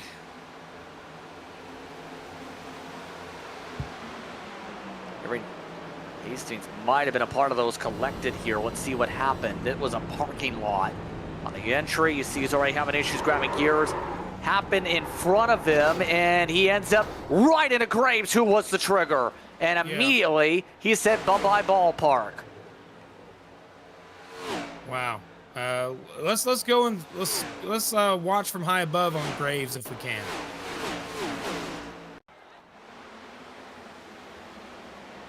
Here we go. So he was coming down pit road. He just got passed. So got loose, spun it out, tried to save it on the braking, but overcorrected sideways. Right in the line, and Moore in the 81. Oh, that DQs Hastings as the 01 tries to right himself. It looks like he does, and Corey Moore, these guys are going to lose a lot of time. And it's unfortunate for Brandon Hastings, just not having a good year so far. Yeah, it's been a rough time for one of the drivers who, in real life, has had some strong success in the NASCAR garage. But now, it's had a rough time here. Dyson amongst those who went long this window by at least 8 laps. Dylan Basin battling with Hunter for the on-track lead. Mind you, they are still in front of your net leaders on strategy, running 31 flats. Right now, for reference, Conklin is half a second quicker than his Renko teammate who's trying this call here. And again, it's not a surprise Basin's amongst those trying this here, Kirk, because it's been that type of a night where race cars have landed on the 84, those anvils, if you will. And when that 58 car, though, decides to pass these two, or when it gets there, that's going to change up strategy a little bit. Because right now, if the caution were to come out, Conklin, Vroman, Benefield, all these guys would be trapped a lap down. So this is actually not a terrible idea right now. But the moment that 58 gets by the leader, that changes some things. That might make this not as worth it as you think it would be. So this is kind of the strategy pool you got to do to try and cover all possible scenarios. He got up in the outside wall a little bit that time, but Tyler Hunter still trying to just pull away right now, making a pass on the 71 of Truel.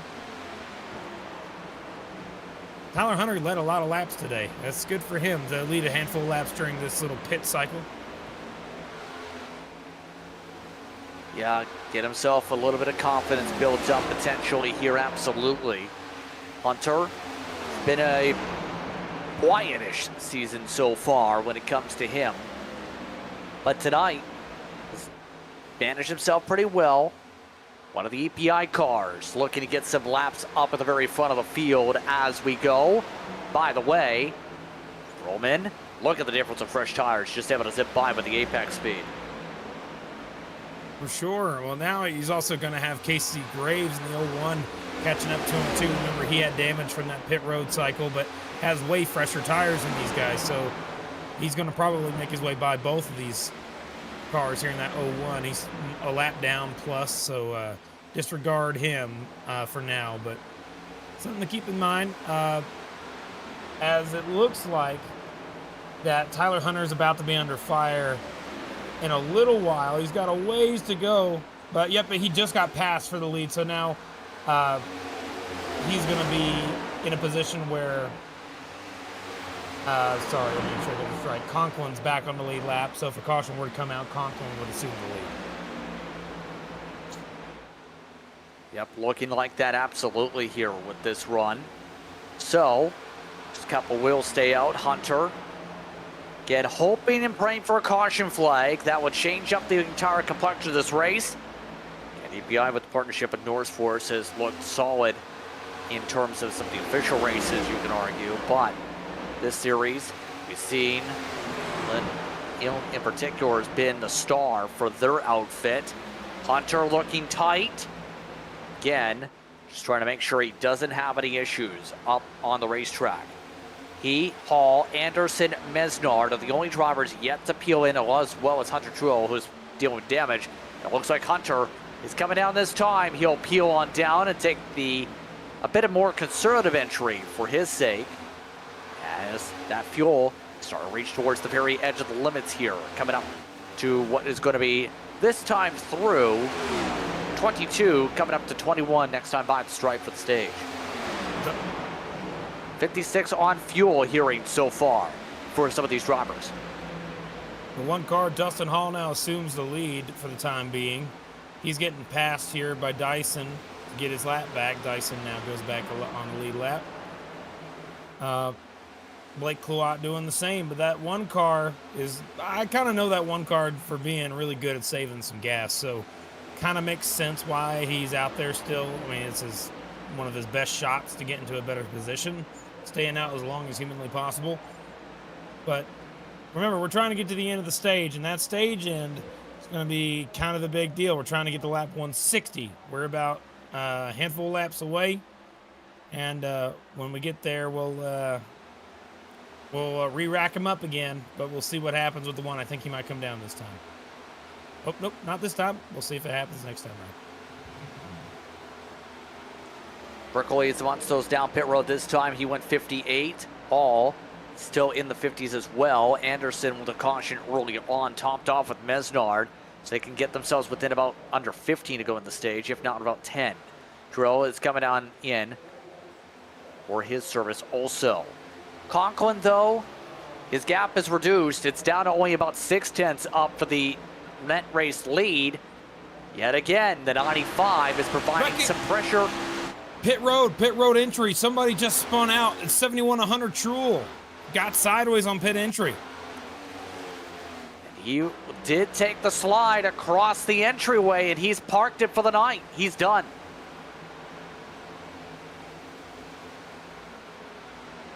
The fastest car in final practice did not have a clean stage 2 here. Had a hit that didn't bring a caution flag down to the front straightaway, and then this. Not a great day for the 71 today. He had one of the fastest cars early in practice, but not on the long run. Just not helping him out, unfortunately. And that will do it for the 71 tonight. So that will end up being your 5th DNF on the night so far, with Hastings officially done as well. Right now, that net lead, though, we just talked about it, 2 seconds ahead of everybody else. Right now, Froman trying to find a way to chip away, both of them up top.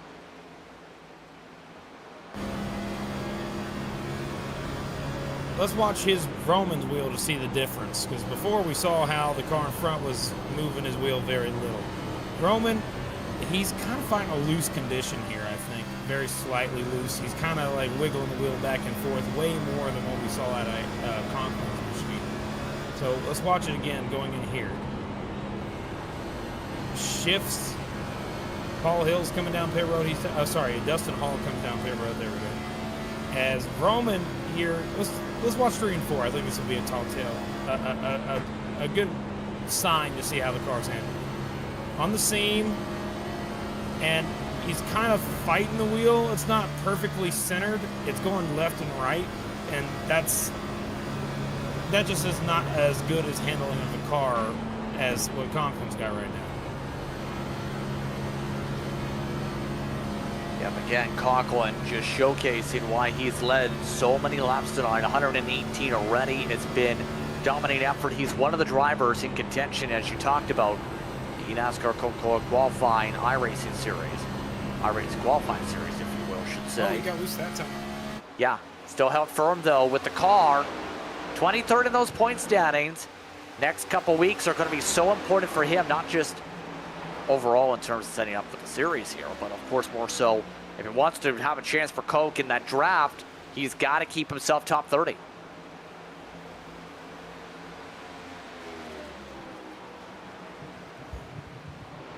We're coming down with like 12, 11 laps to go in that range. And whenever we get done with this stage, one driver I think I want to keep in mind for the end of this, Adam Benefield's running P3 right now. Again, long run, he always shows up for somehow, some way, some shape, some form. Adam Benefield just is there on the long run. So He's running P5 right now, but he's in the eventual P3. As soon as we have Evan Mesnard in the 73, who's out there still, and Sean Anderson in the 13 come down pit road, that is when we might see some changes. But look at the 73 of Mesnard here. He's running P2, and Sean Anderson in the 13 car just ahead of this. Let's see if we can't get a view of that car as well. These guys have been out here forever. Just cannot seem to want to head down pit road quite yet. When's the last time they pitted? Can we pull up the stint counter for a second real quick?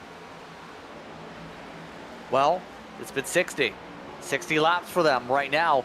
Coming up to 10 to go on the stage. Mesnard's coming down. That leaves only Sean Anderson, who should be just about at the point of pitting himself. That'll be next time by for 10 to go, should say, when it comes to 13. He's caution coasting. He's trying to hope for a caution here, I think, or at least steal some points. Wow. I mean, do you think that Sean Anderson may have saved enough? I'm not sure. It'd be asking for it to go the route he's going. He needs to go 71 to make it to the end. That includes the pace laps, mind you. Max is normally about 60 to 65. It'd be kind of a stretch. I don't know. But even a caution wouldn't help him much. He still has to come down pit road. So, I mean, why would he still stay out? And I think it's because he thinks he can make it. If he's coasting, he's definitely going to try and make it. Run out of gas trying. Let's see. Yeah, just attempting. He's only got a 10-second advantage, by the way, on the racetrack. It's only going to last for so long. The pace he's running. Don't know if he's going to get caught for the lead if he was to somehow manage to stay out here. But you see those stints, he's already pit a few times. You see that top off so critical.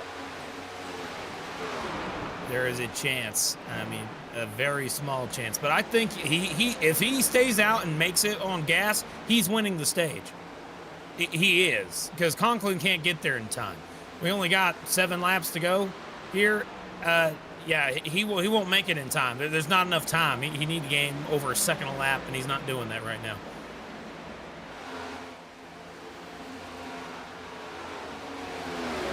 Yep, right now that gap going down half a second a lap.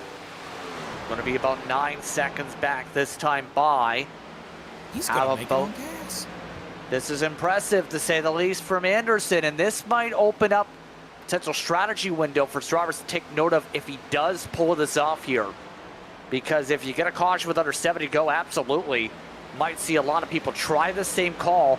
Interesting we see it for stage 2, though, to get himself track position where he's been barred in the mid to backpack most of the night. I mean, it's 65, so we are now at 65 for him. Oh my goodness. If he could pull this off, that would be miraculous. And also the story of the whole race, in my opinion. We all know Conklin's dominant right now.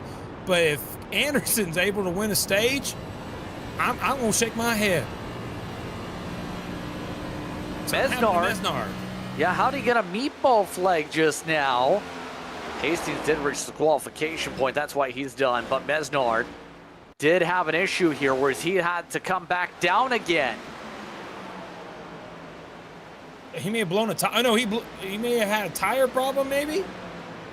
He just pit a few laps ago, though. Unless he only took... He may have took 2 tires. He only took 2 and he blew a tire. Well, that call didn't work out quickly, didn't it? No. Yeah, he blew a tire. That's what that was. He just only took 2 tires and the other 2, one of the other 2 blew. So back to live, though, the 13 car, he might actually do it. It's been impressive. Lets this car roll through this time. Don't think he's pushing with the clutch and coast this time. Still trying to let errors go as they zip on by. Doesn't want to be a nuisance here. The gap is 7 seconds. 3 to go in the stage. I don't think, well, Anderson's back onto the clutch and coast now. He didn't do it previously. He's got plenty of time. He could coast way more. He's got so much time on his side. He could lose 3 seconds a lap. Just save every ounce of gas you got, Sean. He's clutching it. He's not shutting the car off, but he is clutching it. He's still 2 laps trying. to go. Here we go. Pit road closed. He has no choice but to try and make it now. Wow. No option but to try and see where this car lands. This would be one of the storylines of the race, potentially. If he does steal this stage, steals himself 10 total points in the stage, helps himself out that way as a result of a race like this here tonight. 1 to go in the stage. Sean Anderson trying to help out his race. Been up front for 16 laps with this. He looks to try and hold on for one more time. Come on, Sean, man. Come on, man. This is awesome, dude. Look at that.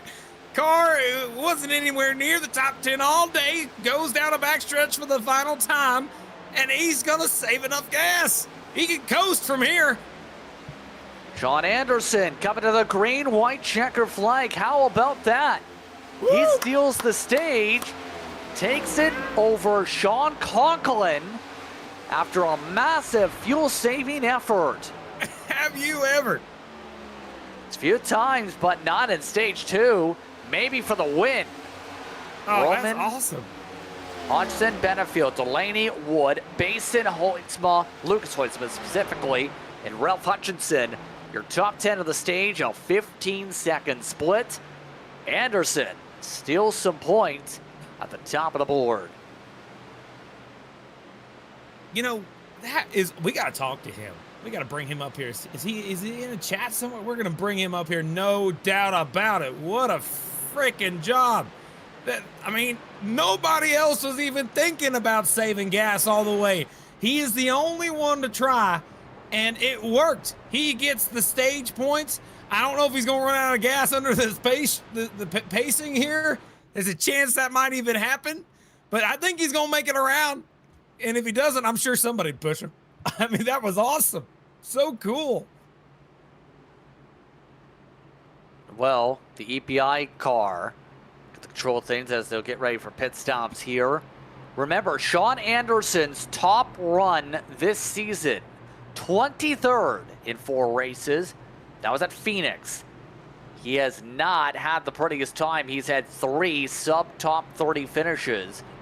His last race at Darlington, he finished 39th after all, where he only made 87 of the laps. But tonight, he sparkles with the stage 2 victory. He'll pull on down. There goes Isaacs and Johnny Avila. They are coming down with the race leaders. There are a lot of lap cars mixed in with the top runners here for pit stops.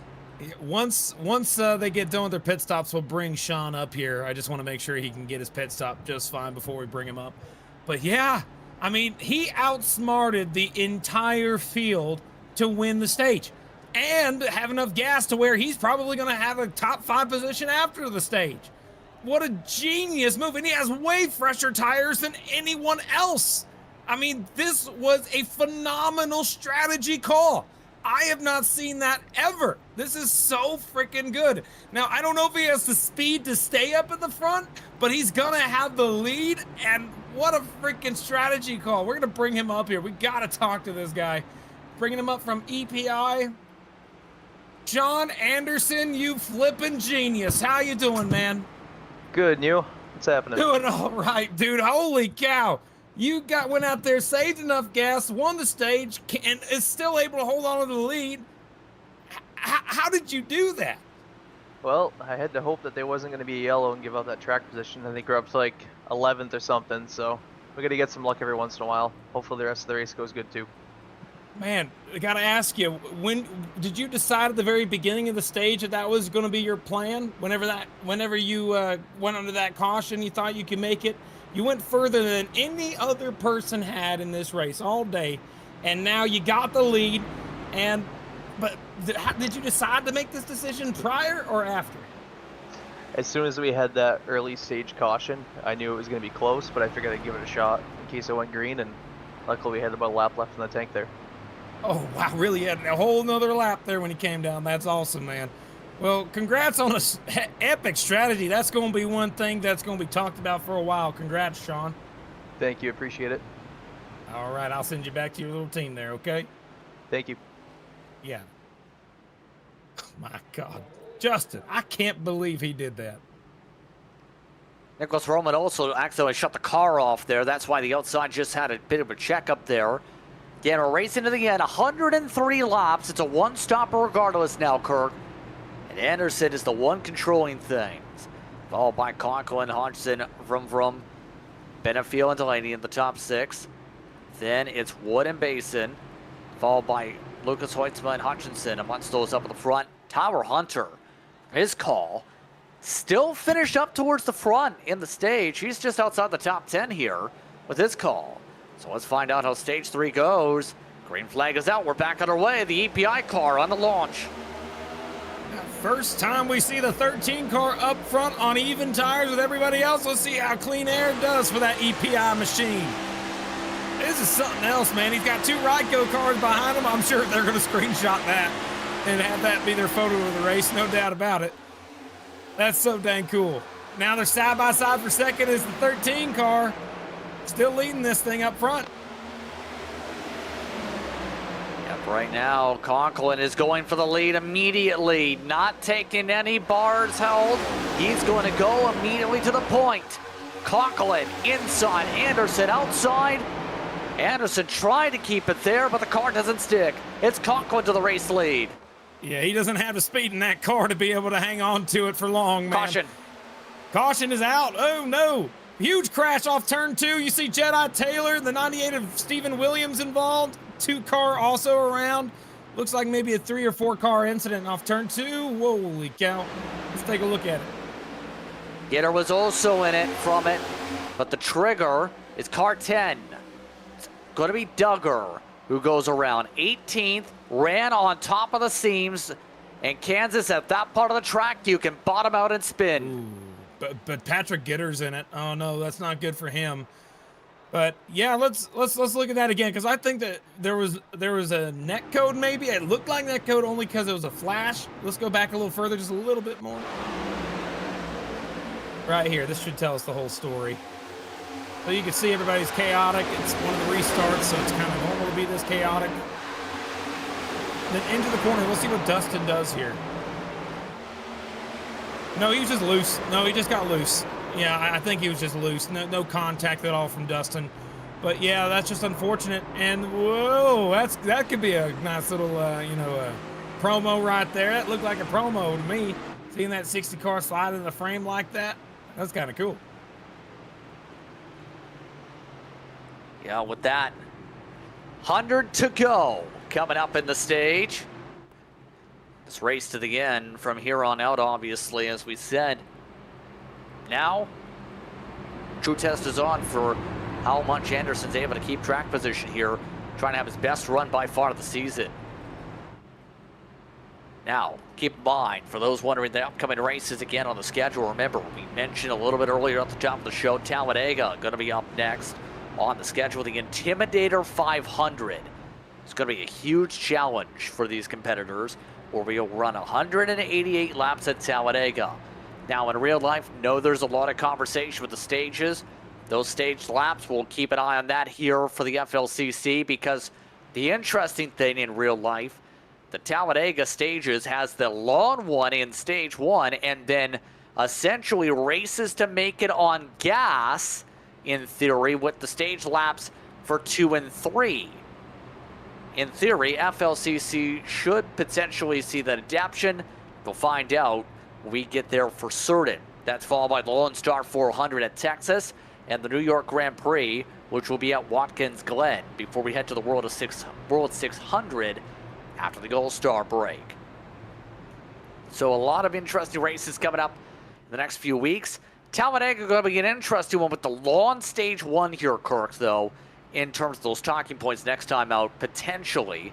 We'll make sure what that total is once FLCC has that announcement come through. That lap difference that they made in real life, going to be interesting to see how it plays out in the sim because of the fuel strategy games that we've seen in real life. super speedways. Well, you're talking about the stage lengths, right? Correct.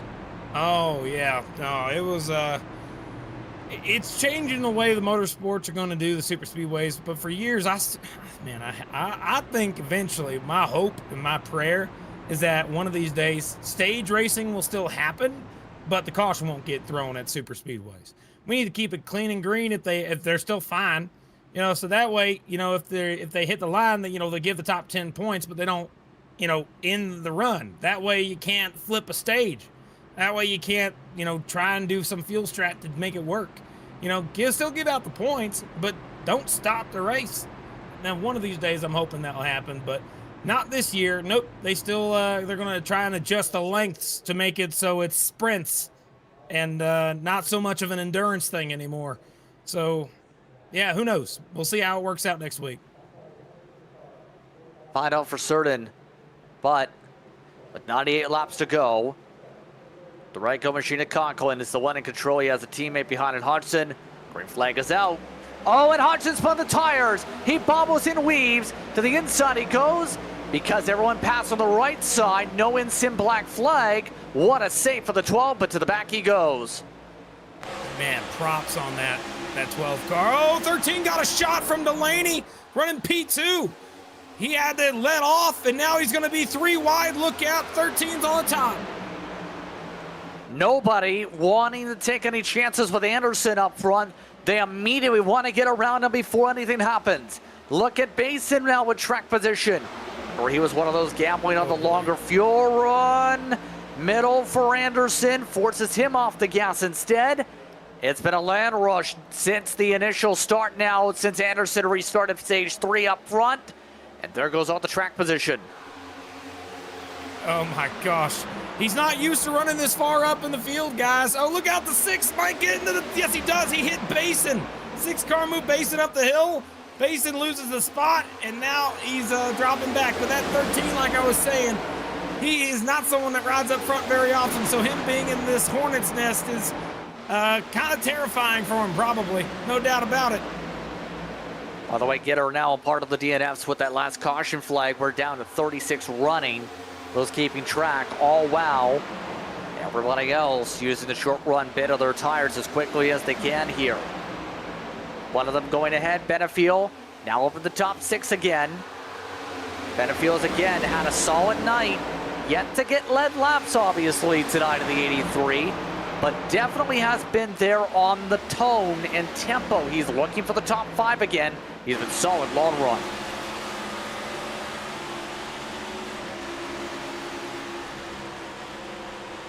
Man, you're looking at these cars, they're all trying to get to the bottom early, but once the rubber gets laid down, oh, there goes the 19, very loose just behind this. 48 car almost spun him out. 48 had to lift. That's Tyler Hunter. And it looks like he is going to recover, but that loses a lot of ground for those guys. Yeah, but that, we'll see everyone reset. By the way, we're on track for those keeping track of the minutes. With this being essentially the distance of an A Open, and that usually can go about 50 minutes from this point forward. We're on track for what could be one of the quickest mile-and-a-half races in the history of the FLCC so far, so long as was to stay green. That's how the race has gone so far tonight, with the long runs in stage 2, and even with the cautions in stage 1, we've been swiftly moving through the night so far at near record pace, Kirk.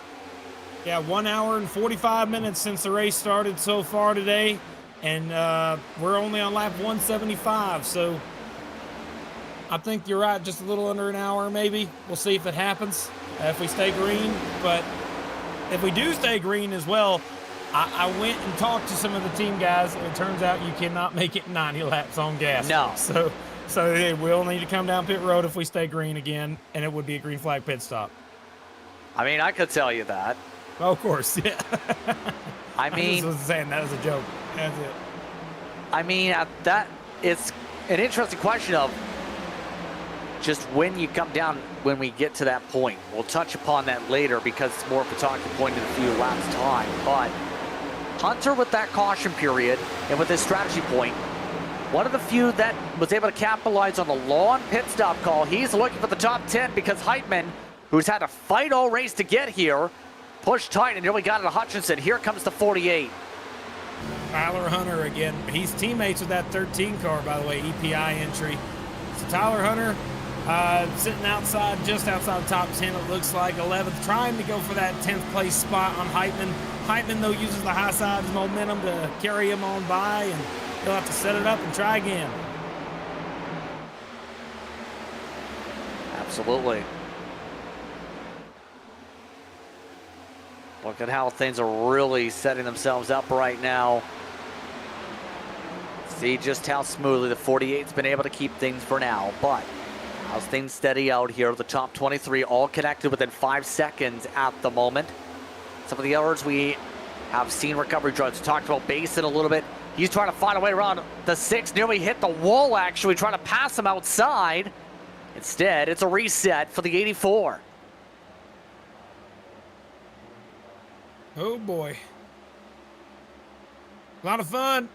But now that we've gotten into the rhythm a little bit up front, I think that we're gonna start seeing more guys try to top. Like we see Dyson there, he's gonna rip it, and it's gonna work for him for a little while. That top line will gain momentum, and there'll be a lap where they get a lot of momentum, but then it kind of falls off a cliff. We saw that with Matthew David Wood in the 16 earlier in the run. Speaking of which, where'd that guy go? He's running P3 for Matthew David Wood. Didn't notice that until just now. 16 car. Not a bad day. Not bad, Matthew. Way to go. Where'd this run come from? He's been solid. He's the fastest car on the racetrack last time by. He's been the fastest car on the racetrack on the past 5 laps on the average too. So he's knocking the speed down all of a sudden here. Bring Benefield with him as well. And he's doing so, however, while using the top, not the bottom like the other two are saving. Oh no. So, you know, that might sound good on paper, fast lap on a racetrack and all that, but oh, maybe not. Roman's trying to top line now. 16 goes back down to the bottom. And, you know, I'd like to see that 16 get a shot at a win one of these days. If he can get lucky, he might have that shot today. But these top 2 have been hard to beat, and they've just been in their own zip code all day. 58's just been that much better than the 95, but third place has been a distant relic since the start of this thing. And now Benefield's closing in on the 16 as the 95 closes in on the 58.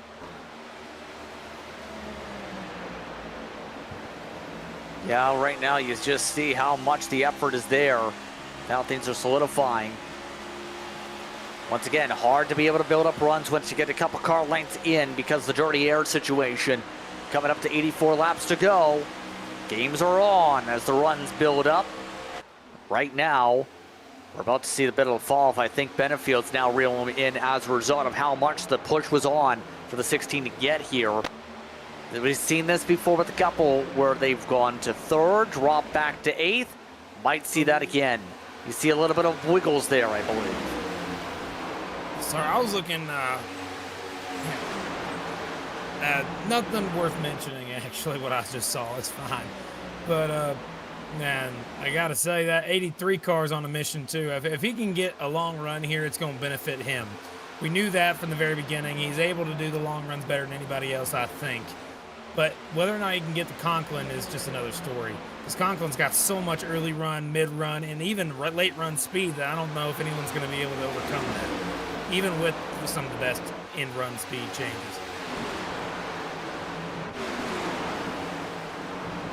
Indeed. See Heitman again popping the walls, and he's got some problems here. Lost a few spots there. Once again, one of the Fortis machines. Bit of a rough year because he was one of the drivers that was in the conversation to me amongst those in speed last year. It's been a little bit more difficult this year, it seems. You're right, it has been. The longer you go, the more difficult it seems to get for that 76. It's unfortunate because last year he had a chance to win a lot of races, but just right now, not as necessarily as good as he has been in the past. Hopefully he's going to be able to find that rhythm and get back into it. But I will note that Adam Benefield made his way around Matthew David Wood. He got that pass done just the last lap prior, and now he's trying to chase down the top 2 who are still separated by only a car length. Yeah, really starting to see some of the long run pace ripping and getting around here. By the way, I just double checked something when it comes to the pace situation for the 76. What's the season been like for Heitman, by the way, in terms of how rough it's been? Here's the stat line. 32nd, 38th, 2nd, 40th, 41st. You see a problem in terms of that pattern. He's DNF'd all but one race this season. His luck has had him with 8 incident points per race so far this campaign. He's in the wall again. Yeah, that 76 is just not where he was last year in terms of the speed. I hope he's able to fix it. I really do. I hope he figures it out, gets out of this fluke he's in. And, you know, Heitman, you know, I do want to also mention, though, because it's not necessarily always, you know, an issue with, you know, just this track or the car or anything. What I'm noticing, it's not like his lack of speed, because he has the speed. Let me see if I can't pull it up here. But Heitman has out of his 5 starts this year, his average running position is something I'm interested in finding out. Because I think it's 18th, but his average finish is like way lower in 30th. So he has more speed than his results are showing. Absolutely. We know that, but it's just been a rough start. All you can say, Exactly. 39th in the points. Exactly. See Delaney, by the way, in front of Basin in his situation amongst the top 5 battle at the moment. Race leaders are also heating up too. So Ranko car's ready to turn on the speed here. A little bit of a poke for Basin, nothing doing yet. So with that in mind here, you can tell Basin's been trying to figure out any way possible to survive. All while Vroom Vroom is trying to find a way to take away the clean air, so Conklin has to figure out dirty air. Really, Conklin all race, he's been in dirty air for a grand total of maybe 15 laps at best. When he wasn't in a pit cycle. Correct. Yeah, so it's Roman is not going to be able to get the pass done unless the 58 makes a major mistake. Like, he can get to the back bumper, yes, he's going to be able to get there, but to make the pass, unless he uses the bumper, which I haven't seen him get close enough to it, I don't think he's going to be able to make that pass. I mean, it's just the way these cars operate. Too much dirty air. Can't do anything about it, and except for change the freaking car, NASCAR. Come on, what are we doing? We're not NASCAR here. I'm saying, full when, length if of NASCAR changes their car, we change our car. That's how it works. We mirror the Cup Series. So if they change their stuff, we change ours. That's how that works. Anyway, Basin is passing by Wood in all this as we continue to sort out the soapbox. Still, we're almost towards the green line on fuel. That's 10 laps time, by the way. Basin trying to figure out the best way to smoothly get around the 16 without losing too much more time here. Some of them are shifting here, noticing the rotation. Wood is shifting. So is Basin to find a way to power his way on the outside. Same for a couple of the others. A couple are holding 5th gear. This time, Wood will hold 5th gear in 3 and 4. But it's Basin in 3 and 4, taking the outside for the pass.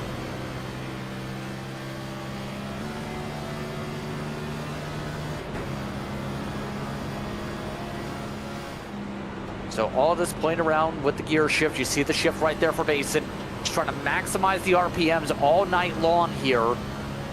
Remember before, we talked about some of the drivers were only staying in 5th gear. Not so much right now. A lot of them are playing around in the 4th gear for the straights at the moment. Yeah, that's something I like to keep in mind on, or an eye on, I should say, my mind thinking about it. Shifting is only coming into play when you're really trying, or you got a really good draft, but I think once you go longer in the run, that kind of slows down. It doesn't happen as often, so you can save a little bit of tire too. The 84 just, ever since he got his damage, I don't think he has the same speed as his teammate, but He's gotten the damage fixed to the point where he's no longer in the back, still running right now. P5 got a great recovery for him as Heitman off the pace. Something happened to Heitman. Yeah, here in a big loose moment on the conversations from producer. Well, big hard into the wall moment is one way, but it gets worse here.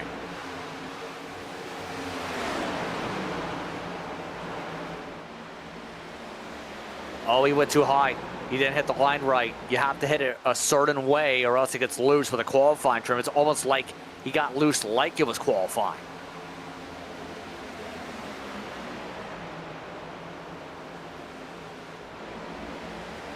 So that has plummeted to 76 a little bit more down the order. He's 20th now. That situation, that's how the mistake came into play. As a result, under 70 to go. Here's Lucas Hoitzman, his attempts, by the way. Look at him trying to side draft on Daiso. Daiso, in 8th position, has looked steady this evening to get on the Chevy. They're catching up to Hutchinson also. You know, I'm looking at the statistics right now, and one thing I gotta mention as the 41 gets pressured on that 97, not quite enough, but Sean Conklin has raced in the full-length Cup Challenge 9 times. And out of those 9 times, his average finish in races is 13th. But his average running position, out of all drivers in the last 2 years who have competed across the Friday Night Lights Series and the full-length Cup Challenge, Sean Conklin has the highest average running position over any other driver. His average running position, 4.4. He's always in the front. That's just what that says. And he has the highest driver rating average out of anybody, and that's with 9 starts all together. Of course, he's had a couple, 1 or 2 DNFs like we saw at Martinsville where he had his DNF from getting wrecked from the lead. But that doesn't necessarily mean he's slow. It means he got dumped, and he never really got to win the race because he had no car to do it with. So I'm looking at this statistically, and I'm just like, there is... In terms of laps led too, right? This is something interesting to mention. The #1 all-time lap leader in the last 2 years for the full-length Cup Challenge and Friday Night Lights Series is Jonathan Delaney. He's led 1,655 laps over 66 races. Sean Conklin in 9 races has 1,278 laps led prior to this race. If he continues this, my guess is within the next 5 weeks, he will have more laps led in 15 races than anyone else has over the last 2 years in 2 series combined. Yeah, absolutely stunning. 156 laps led on top of that now for Conklin. He's led 53% of the laps he's run. He's been in the lead. Dominating. By the way, for Anderson, the plummet back down to earth is to 17th now for 13. It's not been looking pretty. Nah, not at all. 13 car had a hell of a strategy. So freaking smart, but unfortunately, it's not all about strategy here. You need to have the car underneath you to do well as well. And man, 13 definitely still better than what he would be running if that strategy didn't pan out. He'd be back further back. But still, that 13 car, it's a win today. He should feel like $1 million. Winning a stage is so difficult. And he got the job done as an extreme underdog. No one even thought going into this race that it would be possible to see that 13 win a stage, but it happened today. So that's something miraculous as a fan to watch. I love the underdog story. He did fantastic doing that. And I also want to mention one other thing before we continue. Looking at all the cars that have ever raced in Friday Night Lights or the full-length Cup Challenge, in terms of the percentage of laps led to laps run, with Conklin at 53%, the next best that has more starts than he does, Joseph Galata, who we haven't seen out here in a long time, but he had 24 races with us, and his percentage of laps led was 23. So Conklin is on another level when it comes to lap sled compared to everyone else who's ever run in this series. He needs a Coke ride. I mean, that's what I'm saying. He's in another division than everybody else. It's been that type of a day. It's been that type of a season for a driver that has had to qualify his way in every single race with the way the charter system works. Kind of proving that the words backed up from earlier on the season have definitely lived true. Hunter, by the way, he seems to be now proving you give him track position, he could do something with it. He's doing really steady here on his drive yet again. Again, the EPI entry continuing to do well in his fight now for 7th here.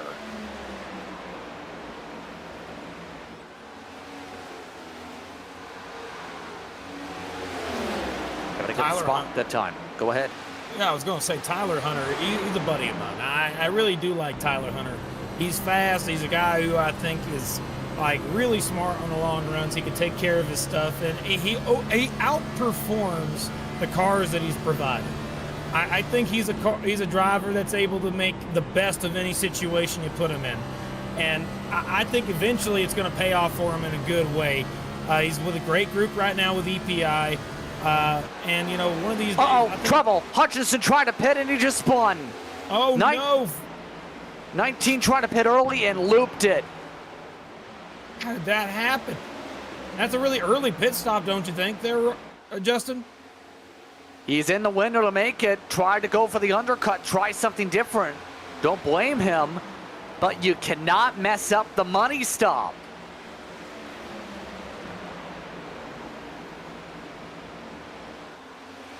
Yeah, just hit the transition way too hard. Was too high up there. No caution, though. We stay green, so the 19's race is practically going to be taken out just after that one mistake. So that bottom out really cost them. The gap of the lead, by the way, is up to 9/10. We are in the money to make it to the end. Green light on fuel. This point forward. So obviously, comes the choice on when you come down. There's not as big of a negotiation window this run, per se, compared to the end of the stage or end of race.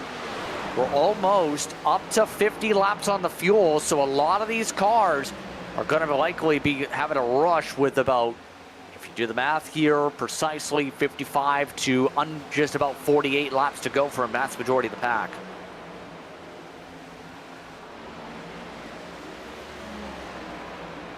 Now that we saw that 19 have his mistake on pit road, that's going to, I don't think anybody's going to react to that knowing he made that mistake. I think that pit stops might come in the next 5 to 10 laps, maybe even further out. I'm saying maybe up to even 40 laps to go. We might see folks stay out till, but we will be seeing those pit stops happen any moment now. It's just a matter of time.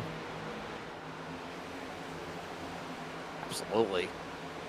And right now, it's just going to be how well you're able to negotiate the run to pit road, in particular here tonight. See everyone else not thinking about that quite yet, though, because if you go too early, you're not going to be able to survive in the long run. 55, coming up 54 laps to go here from Kansas Speedway. The BBQ 400 so far done well. Conklin, by the way, just about looped it for the race lead, but he's so fast, he's been able to keep it up front. In fact, second just pit. Vroom is in. Now, this is probably the best decision he could have made, because before Conklin beat him on the pit road and he had a big advantage over him and he could never overcome it. This time, he's going to have to hope the 58 stays out longer, but I don't think he will. I think 58 might come down this time. Maybe, let's see. No! Chooses to stay out. So that's going to give a little bit of a short-term benefit to Vroman. But if the 58 stays out and runs super long, he's going to have the advantage over the long run, be able to have way fresher tires at the end. So I think that's what the 58's doing here as Benefield comes down pit road as well. See a lot of those cars starting indeed to bleed on down past the 50-lap mark. Basin with it is up to second. There's one of the 19s now shot too. Now looking like Conklin. Keep on the gas again. And I mean, the thought's gotta be, take the lighter fuel, make the adjustment for the weight counter, as you would normally see with this type of car, fly from there, have the fresher tires just outdrive the 95. That has to be the thought here if he hasn't responded immediately. Like, he could go either way and probably still win, but it's still gonna be a harder task now for Conklin to have to reel back the pink machine.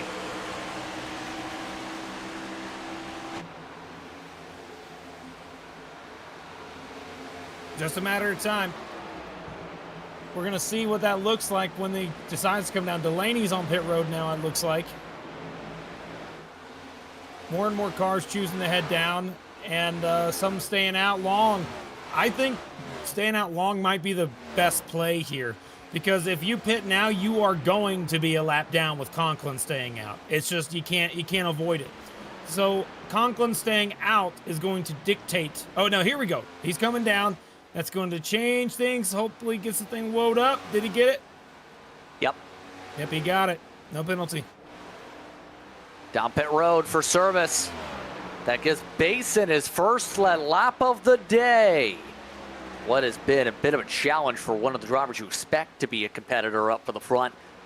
So far, only 2 top 5s of the season, though. That's how Basin's luck has been in the FLCC. We'll see if he responds or if he tries to go long on the fuel run again. Looks like he will go at least one more lap and try and soak up all the sunshine up the front of the field. Now, the net lead is going to be the interesting part here. As you see Wood Amonsto's coming down. Right now, Conklin is coming out of pit road. And right now, it's worth noting that Vroman has passed by for the net lead. There it is. The 95 is in front. And this gap is going to be by about half a straightaway by the time things equalize, if not 3/4 of one.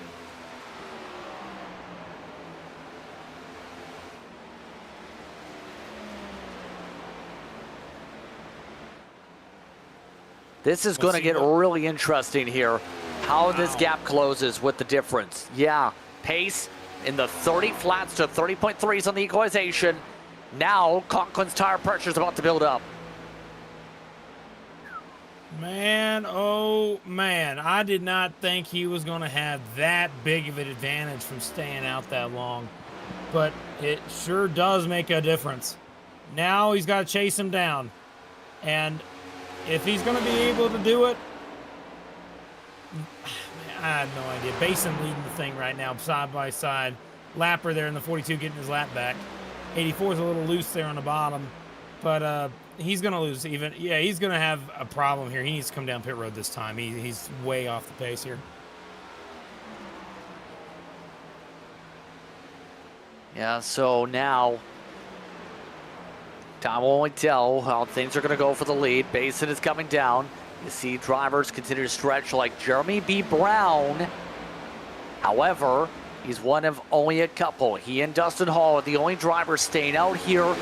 Only go a couple more. It's not one of those types of races where you can hope for a fuel mileage race for the way things are steadied out with a green flag run. Now, as this is going to go, though, for the net lead, you see Conklin, as we talked about. Look at that gap. It's already 4/10 last time. Yeah, this is not going to last long. This battle is going to be real short. He's got 46 laps left to go, and, you know, he's going to make it there, no doubt about it. Half a second now. I think it's going to be a quick pass, too. Vroman tried something. If a caution comes out, I think that's what Vroman's hoping for. He needs a caution, as it looks like.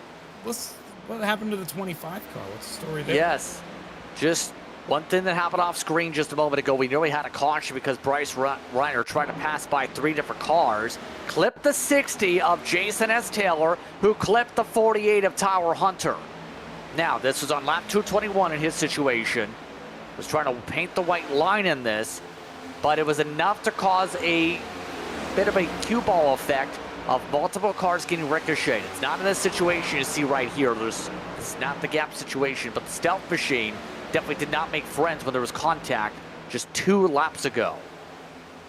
Oh, so we got to go back. We got to bring the way back, like maybe like 2 laps back. We'll see if we can't bring it back a little bit further here. Yeah, about here. This is what we're talking about. You see, this is going to be back in 1 and 2, where this nearly caused a spin. They are lucky, to say the least, Hunter didn't go around here with this. It's going to be with this Hornets nest right here. Watch this with the 60. What would you do, Kirk, in this situation? Drive the car. Well, let me see what we got first. Let's see what the deal is. 60s on the brake. Oh, good Lord. Oh, my goodness gracious. If I were in that situation, I'd go to the top. Why is the 60 on the bottom? You know, when you got old tires, you're slow, you're on the top. You're letting folks go on the bottom because they got the fresh tires, they can grip it down. That's how that works. But Conklin's gotten by Vroman. Let's take a look and see how that may have happened. Yeah, that's going to be interesting. That's already, while we're looking at the replay here, pretty quickly. Fresh tires, zipped on by. Bye-bye race lead. What did I say about the confidence of Conklin? Now you get to yard away from the race lead. This was pretty quick. Yeah, let's see it again here. You're going to see off turn 4, he's got the run. 95 goes up to try and block. Nope. Here comes Conklin down to the bottom. All the way down to the apron. He's already got the lead at that point. He's done. Yeah, it was no doubt that was going to happen. And now, I mean, the easiest way for Conklin to win is for it to stay clean and green. And I think Conklin might start driving away from Vroman the longer this goes. Dustin Hall staying out in old tires, though. He's going to have to come in a minute. I think he's just hoping for a caution, and he's not it. Yeah, he's not going to. It's not going to work out well for him right now.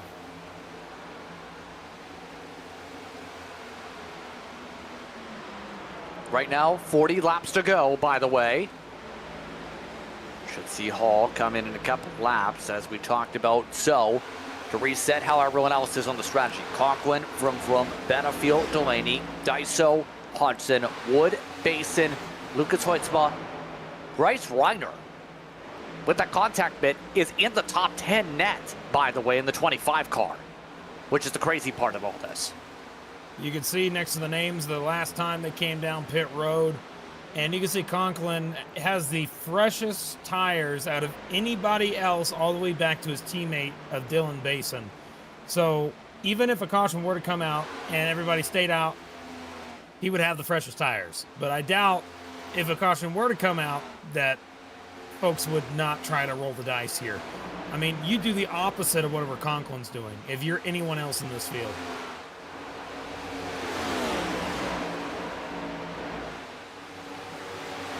So Hall has ducked down to pit road, by the way. Already has finished up his service, so Conklin now drive unimpeded as your race leader here. So now it becomes the huge question mark. What do you do if you're some of the others? Well, you push. Right now, Delaney fresher tires than Benefield, zips on by, no issue. That's for the top 3.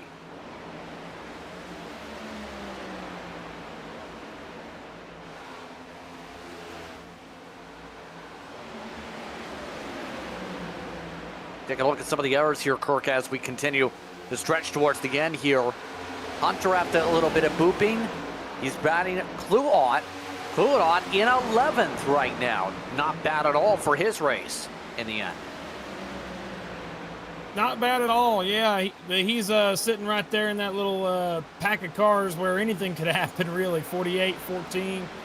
I think that those 2 cars in front, I'm sure they'd like to get by Hoitzma and you see the 25, who's actually, trying to battle for that 10th place spot as well.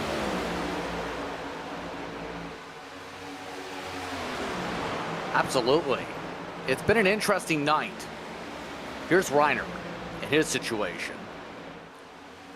Already had the physicality we talked about. 26 up, by the way. If things hold, he'd be your biggest mover of the entire night. Remember, that conversation was originally going the way of Gitter before he was involved in the incidents and DNF'd.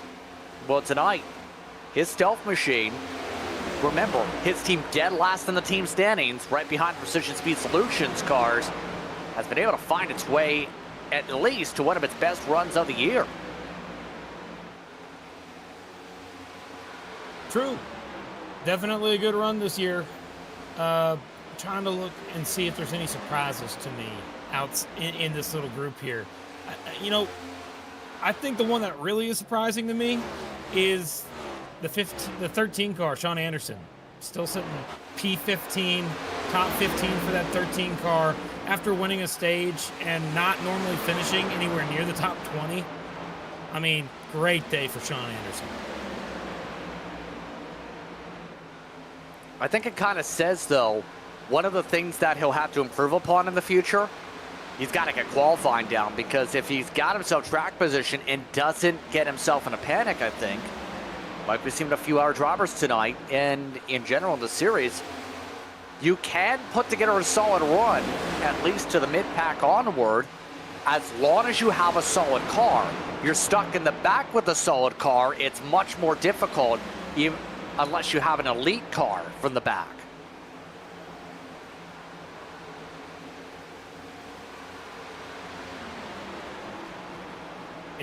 You're absolutely right. Wanting to make sure that you're getting better at qualifying, getting used to being up front is going to be a benefit to any driver. One driver I'm seeing not having much of a benefit at all, Matthew David Wood. He was running in P3 early in this run, and he has dropped back to 8th place over the course of this run. The car just, I think, is fast off the shot, but unfortunately doesn't have a long run speed to back it up. So I'm thinking he's going to have to hope for a caution to be able to get back into this race. As everybody else in front of him, I mean, Dyson, by the way, we haven't talked about him much all this year, really. Andrew Dyson has been kind of different than his last year. That 41 car had a chance at the championship. He was the dominant car, points leader going into the final race of the year. But, of course, the playoff system is not a great way to crown a champion, and he missed out on it. The driver who deserved the championship most out of anybody was Dyson, but he did not grab it. So, because of that, Dyson sitting P5 this season. He hasn't really been that much of a factor up front for wins compared to what we have seen in the past. But I can guarantee you, once we go to the road courses, that 41, he will be a driver to absolutely beat. So many people cannot compete with this 41 car on the road courses. He's so fast, and he's just got speed that others just can't seem to comprehend when they go to the road courses. So that's where he'll get most of his wins this season when he does, I think. I mean, Daiso's kind of a walking victory on the road courses normally. Yeah, true. I mean, there's no stopping him on the road courses much of the way. Now, Noah Hodgson, of course, won it this year with the wild things that happened at Coda to start things off there. But Watkins Glen's going to be an interesting one when we get there for how Daiso responds in the Conti car, with how things could go for a 90-lapper at the Glen. Interesting to have it in May, though. Of course, with the real-world scheduling this year, Norway has been somewhere in recent years, the postseason. All while Daiso, by the way, still keeps himself 6th as Basin passed by him. DeCiani Matthew David Wood trying to capitalize on the 12 car here. Moving up an extra spot up into 7th. If he's able to carry the momentum, he's going up, and he can clear him. Yep, just like that. 7th place for MDW. Matthew David Wood doing okay right now. He's been top 10, maybe top 15 car here tonight with the speed. Remember, he pushed hard early. Got to a race high 3rd. But tonight, his Chevy, although it's been a part of some of the wild excitement here late, been able to survive and keep itself at the front, especially at the right time here for stage 3. MDW continuing to just ride on the bottom. Now, as this is all going on, Ralph Hutchinson, how have things gone ever since his spin in speeding penalty? He's 23rd. That's how disastrous his undercut went because of that pit entry in the first place. He's not only on the back foot for track position, he's completely on older tires than everyone else. He needs a caution just to reset. The entire field, with the exception of Conklin, would love a caution. I am willing to wager that right now. I think that Conklin's just like, Let me go clean and green. Even with a caution, I'm sure he'll be fine. But if it comes at the wrong time, like the last caution of the race, he does not want to see one happen between 9 and 13 laps to go. Because if that happens, you're going to see strategy calls. People staying out on old tires. People going down taking 2 tires. People taking 4. And so many different strategies that could work or not work. You don't know. Because 13 laps, 15 laps in that range is a crapshoot. It's going to be who gets in the right position at the right time. But if we stay clean and green to the end, there ain't going to be a problem. I'm looking all over this racetrack for any potential problem spots. And the only thing that I'm seeing that's close to a problem spot is what you're seeing on your screen. That's number 1. And then where Tyler Hunter is and Lucas Hoytsma is right now. These guys are side by side for position, but I'm looking all over the place elsewhere. Yeah, some door banging. Like I said, I can normally get a gist of where these contacts are going to happen. 43 and the 97 side by side.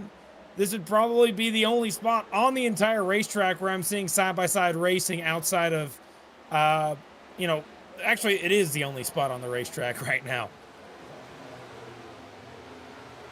Yeah, looking well for the 97. There's a done. Gotta keep it steady. Yeah, I think it's unfortunate for Hoytsma today. He was in a position to be fast. He had a fast car early, led laps, but after that first caution in the stage, for stage 1, he just fell off a cliff, and he has never recovered. So I don't know what's going on with that 97, but it just has not been working his way the longer the run has gone today. Indeed, and right now, as we come up to 20 to go next time by, challenges are there to try and at least finish something off here with Kluot now the first driver amongst those inside the top 10 long, 10 to first. Hill, by the way, remember his situation since the grass in terms of some of his battles earlier? He's right now almost back to where he started. He's right now running 14th after starting 13th. Return to sender. Right? You got to be able to get back to the front where you start, at least get back to where you started. The goal I always have every single race I get in, doesn't matter what it is. I don't always accomplish this goal, but most of the time I try to, which is finish better than I started. That's how I always recommend it when you qualify. Finish better than you start. And if he can get back to where he started, at least now you can at least try to move forward from there. Call it a tie or better than what you thought you were going to do, but see, the 41 got passed by the 12 car, Nolan Hodgson. It looks like the Dyson car is just trying everything, and it's not working. He's up in the outside wall even. Interesting there, absolutely. See the challenge on. You can see, here's the viewpoint from the driver. A little bit more steering input, and that's actually hits the wall for good measure, too. Maybe a little wheel damage, maybe. I don't know. Maybe he's got a little bit of Looks like he got wheel damage. I think a little bit. There you go. Well, I don't know if it's wheel damage or just the way the setup is, because remember, the Renko side uses a different steering setup, I will say, based on experience compared to a lot of the other quote-unquote shops, if you will. Yeah, sure. Look at this. Yeah, look at this. Basin is going for it with Benefiel, with Delaney. Corey Moore's trying to get out of it. Corey Moore backs away as the lap traffic. Right now, Basin providing a lot of pressure, but so is Benefiel. Basin, Delaney, all in the same ballpark on pace. Can't seem to leave each other right now. They're stuck together like magnets. That clean air ain't helping the 6 car much.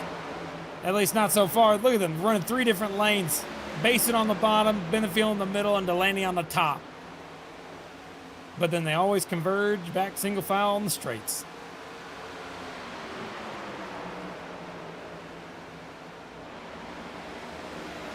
Yes, indeed. And you see just how much things go here with the aggression. You see right now, the tough thing is for all three, even with the tire difference, how difficult it is to complete the pass right now. Blaney right now is on fresher tires than Benefield. Bason's got the freshest tires out of all of them, but it doesn't seem to matter.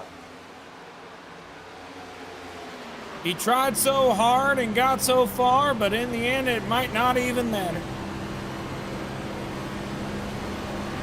Interesting there, absolutely. And right now, for those who do know, I do know the reference. I'm just not in the musical mood right now. Basin trying to find a way to toot his own horn by getting around these cars fast. Coming to 13 laps to go.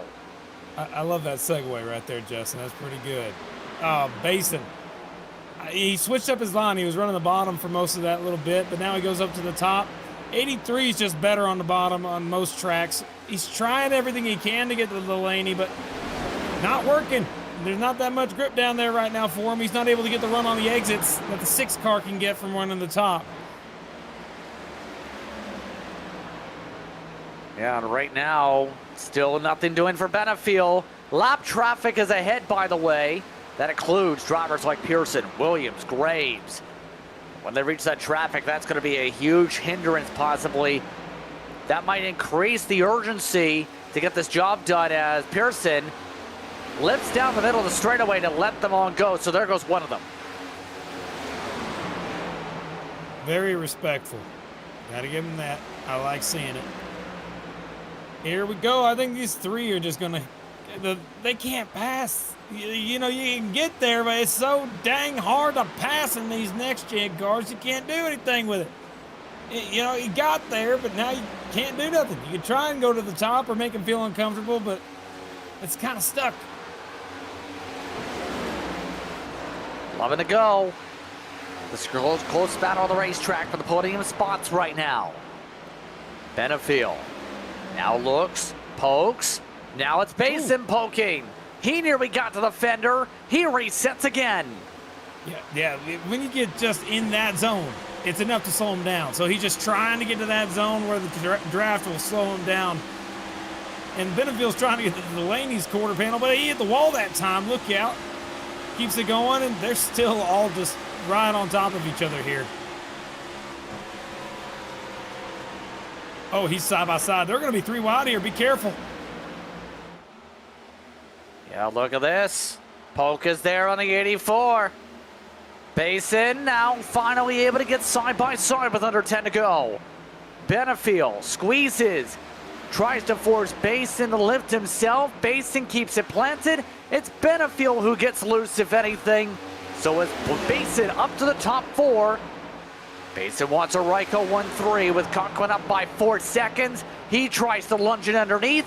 He's got the run for the spot. Top 3 in the line as Delaney tries to keep the top line. Wow. A lot of speed in the 84 there. See if Delaney can hold him off.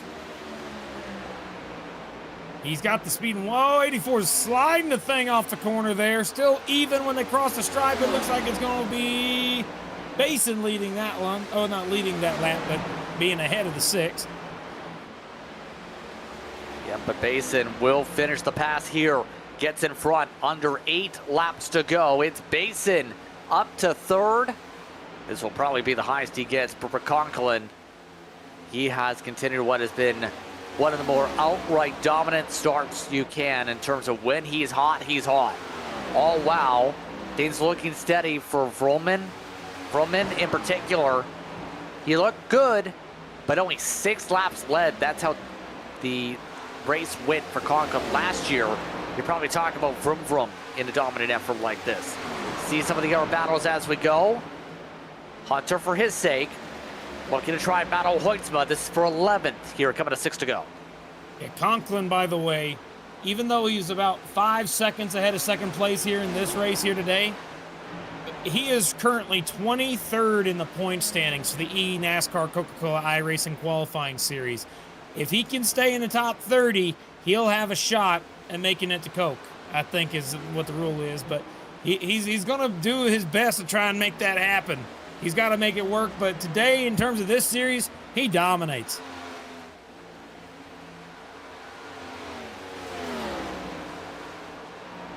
Yes, and now we're under 5 laps to go. Conklin minutes away from what will end up in his sake being the 4th win of the season. That's the season high. He's the only driver to have multiple wins overall coming into tonight. Everybody else just with 1. You see Benefield does complete the pass for 4th, by the way, on Delaney, but it's not done. Delaney crosses him up. This is the battle that 83's been wanting to have all day. It seems like he's finally got to the outside. Oh, he hit the outside wall. He's off the pace now, and he's going to have to try and chase him back down. I don't know if he's got time. I don't know either, especially after that, but the caution is out. Caution flag is out. It's a spin, and it's for Anderson. Caution with under 4 laps to go. Oh, why is it always the full-length cup challenge that puts some sort of odd strategy into this? Oh, no. Let's see what happened to the 13. Did he just get loose? He was running. He had a hell of a day, won a stage, did some of the smartest strategies I've ever seen, but this time he... Oh, no. I hate to see that. I think Mesnard, let's go back and look at that again, because I need to know from, like, looking back on Mesnard to be able to get 100% of a view. I have an idea of what may have happened there, but, man, let me go back and look here.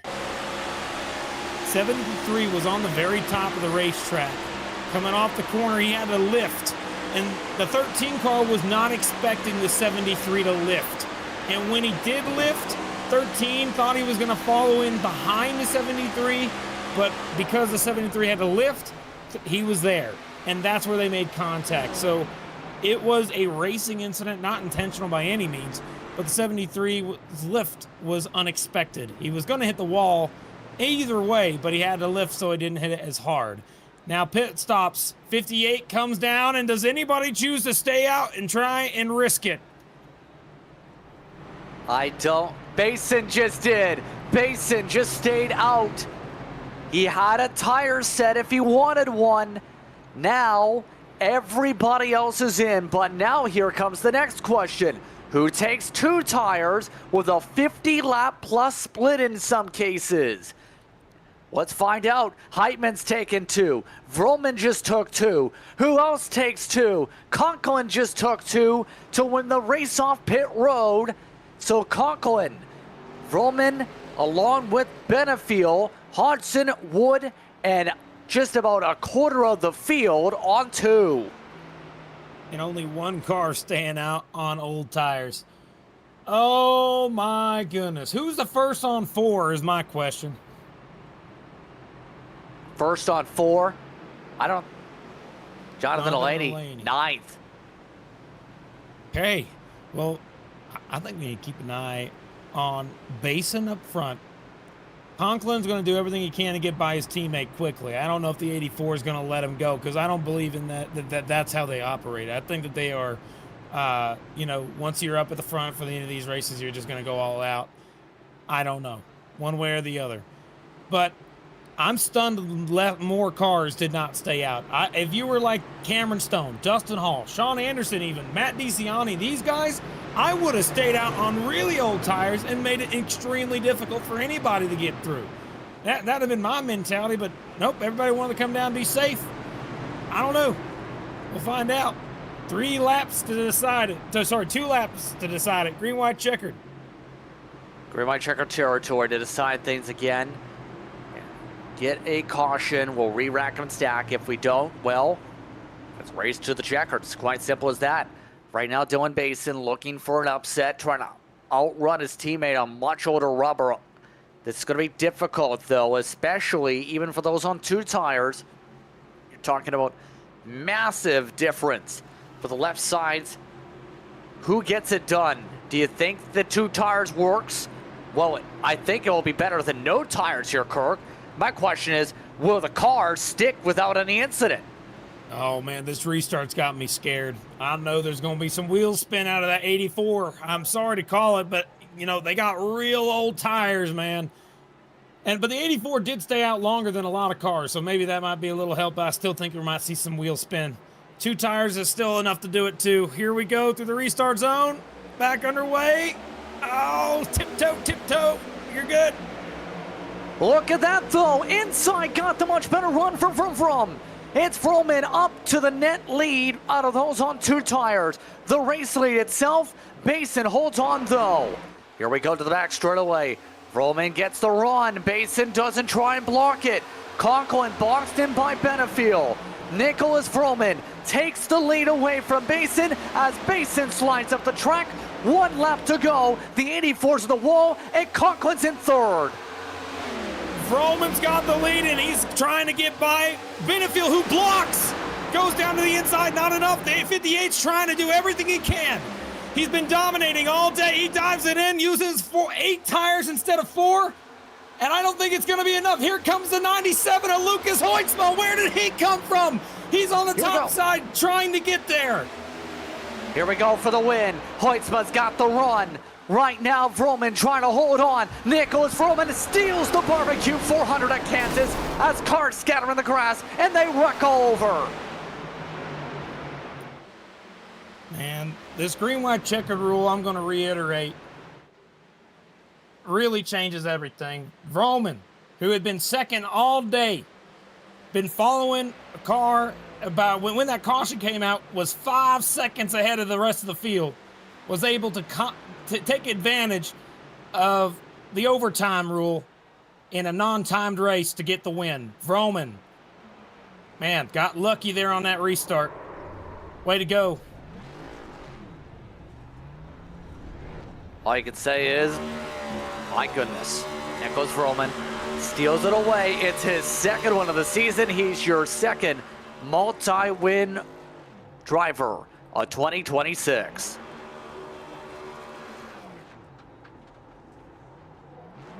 Let's take a look at your unofficial race results. Nicholas Vroman comes away with a win over Lucas Hoytsma and Sean Conklin. See those drivers in a moment. Andrew Dyson and Matthew David Wood, the top 5. Noah Hodgson in 6th. Derek Heitman 7th with Adam Benefiel in 8th. Tower Hunter, Jonathan Delaney, the top 10 on the final restart. Delaney was in line for a top 5 before the yellow. Here's your top 20 there. You got Blake Kluot 11th. 12th is Paul Hill behind Bryce Reiner. Paul Gallimore, Cameron Stone gets top 15. Johnny Avila, Dustin Hall, and Sean Anderson comes home with a top 20 finish. Matt DeCiani gets 19th. And Dylan Basin, who stayed out to make his teammates start on the outside line, comes home with 20th. 21st goes the way of Devin Medeiros. Quiet night for him. Last lead lap was Jeremy Brown. Thomas Komacheski 1 down along with Ralph Hutchinson. Casey Graves was 2 down with Jason S. Taylor, Bobby Anderson, Alan Duggar, Billy Breckley, Tanner Marty amongst the top 30. And Corey Moore, Stephen Williams, Evan Mesnard, Cody Porter, Nicholas Isaacs, Neil Pearson, Patrick Gittert, Hunter Truel, Brandon Hastings, Dave Hoytsma, followed by 41st place finisher Michael Tucker and Wesley Napier. Round out your 42 starters for tonight's race. And man, what a race that we had today. Nicholas Vroman is going to be with Justin here in just a second. Let's see if we can't bring him up there. Let's see if we can't find him. I think he's found us. In fact, he's right here. Nicholas, how do you feel about that one to get your 2nd win? I know that wasn't in your... That scared me there. I know that wasn't in your expectation tonight. Not at all, man. I gave him my all to try and beat Sean Conklin here, but you know, I'm happy as shit I won, dude, but I'm also gutted for Sean because I know what that feels like. To have a yellow to come out with 2 to go with, I don't know, have it in the bag, but I'm happy, man. You know, we got it done. I don't know why Basin stayed out. He did. That pretty much almost solidified us win, and it did. So let me ask you this in terms of this approach. What do you feel was the difference maker in terms of the long run speed that played to where we've seen the gaps go the way with the war with the dirty air compared to clean air? Yeah, clean air, man. That first run, I was way too tight, and I think I finally hit on a couple adjustments that allowed me to stay closer to Sean during those runs. But I could just never get by him. You know, he's stupid freaking good. You know, that set's stupid freaking good. and I couldn't quite get there. Like I said, man, I gave it my all to try and get there and get by him, and it just wasn't meant to be on our green flag run. But in the end, you do get it done with the green-white checkered situation as Conklin falls down to third. Now, most importantly here, this helps you pick up more spots in the point standings, your third top 5 of the season. Top 5 contender in terms of the point standings so far. Your thoughts now on the overall season complexion now that the drop weeks are going to start factoring in the next week or so? This race made me feel good. The last few 8-car races I've done, I felt like I haven't been competitive to where I should be, to my standard. But this race, even if we would have finished second there, I still feel like we were still there. We were still competitive. So, hopefully we are tending on an upswing here, and we can go into the next few weeks, be able to try and compete for these wins. Any shout you'd like to give here tonight? Yeah, shout out to Conti, man. They had a good set. Shout out to you guys in the booth. Shout out to everybody in track. Honestly, man, Sean, that was a fun battle, even though we weren't really side by side a whole lot, but it was still fun, playing a game of chicken of when to push, when to save. That was a lot of fun. And yeah. Nicholas Roman for Team Conti gets it done tonight. Congratulations on your second win of 2026. Thank you. Appreciate it. Nicholas Roman gets the job done. And that motor coach is going to have an interesting conversation with some of them. But second spot's going to have a conversation with Kirk Mills. It's Lucas Hoytsma. Hey, Lucas, Kirk up here in the booth. You got a copy? I do. Hey, man, gotta say, you had yourself a hell of a first start of this race. You had the lead for a while, but then once you got past and that first caution came out, it felt like you fell off a cliff there. And then all of a sudden, when this last caution came out, you rocketed through the entire field so dang fast, got up to P2, just one spot short. Man, how on earth did you do that? Yeah, well, I gotta throw a correction there. I never did have the lead of this race. I wanted it real bad, but just couldn't get by that 58. I don't know. I didn't bring anything good this week. I mean, I was solid, maybe top 15 car. That was the best I could do, really, when it's strung out there. So I was on pace, I think, to finish 12th before that caution came out. I saw a golden opportunity to take 2, try to get track position, and it turned into a heck of a lot more than that. That restart, I made up 2 spots just in 1 and 2, I think, and then they kept all raced each other hard, and I made up more spots going down into the white flag, and then they're dooring each other up in front of me. I got a huge run, juked the mess out of that 58, got to the middle, and I think if I had another corner, I might have got that 95. But man, that what a salvage of a night. It could have been so much worse, so I will take a second all day with that. Well, congratulations on P2. Anybody you want to shout out or anything you want to say before we let you go? Yeah, big shout out to my family for watching. Everybody who puts this thing on. Everybody at Low Drag, CTC, RHM, Black Bag Motorsports. And, yeah. Again, congratulations on the P2, Lucas, and we'll see you next week at Talladega, where you've had a lot of success in this series. Yeah, absolutely. See you then. See you then. Back to you, Justin. Looks like it's my second spot tonight. And a stunning end for a driver who led 206 out of a possible 269 laps. Sean Conklin, what's kind of your reactions there after the end of that one? I don't know. I'm just really confused while we're wrecking for 34th with 2 laps to go. I mean, I don't know. We're acting like 34th is gonna get you a ride into the Coke Series or something. I don't know. It's just insane to me, man, that we can't finish out a race. It's just unfortunate. We had some good green flag runs and a lot more cautions that I really like. That seems to be what happens week in, week out.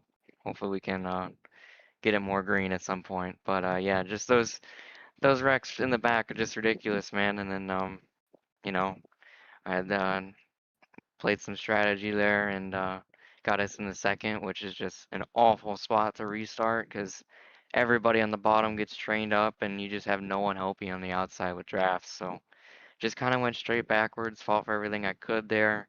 Probably could have gotten second, but I blocked a little too low and scrubbed a lot of speed going down the back straight. But second and third, it's all really the same thing. We came here to win. We were gonna do it, and got it taken away from us. But I will say this on a more positive note. We've seen just how things were on long run speed for the Ryko machines on mile and a half this season, it seems. Clean air, you ran away after 30, 35 laps, it seemed. What do you feel is that big difference in terms of what you guys have done compared to some of the others without giving away the speed bets? Yeah, I think this mile and a half was better for us in Vegas. I just had a lot more understanding of the car after Vegas and tried a few things. And I feel like now one of our Kansas cars are one of the best, and hopefully we can transfer that over to the other mile and a halfs that are gonna be coming up mid-season and late season.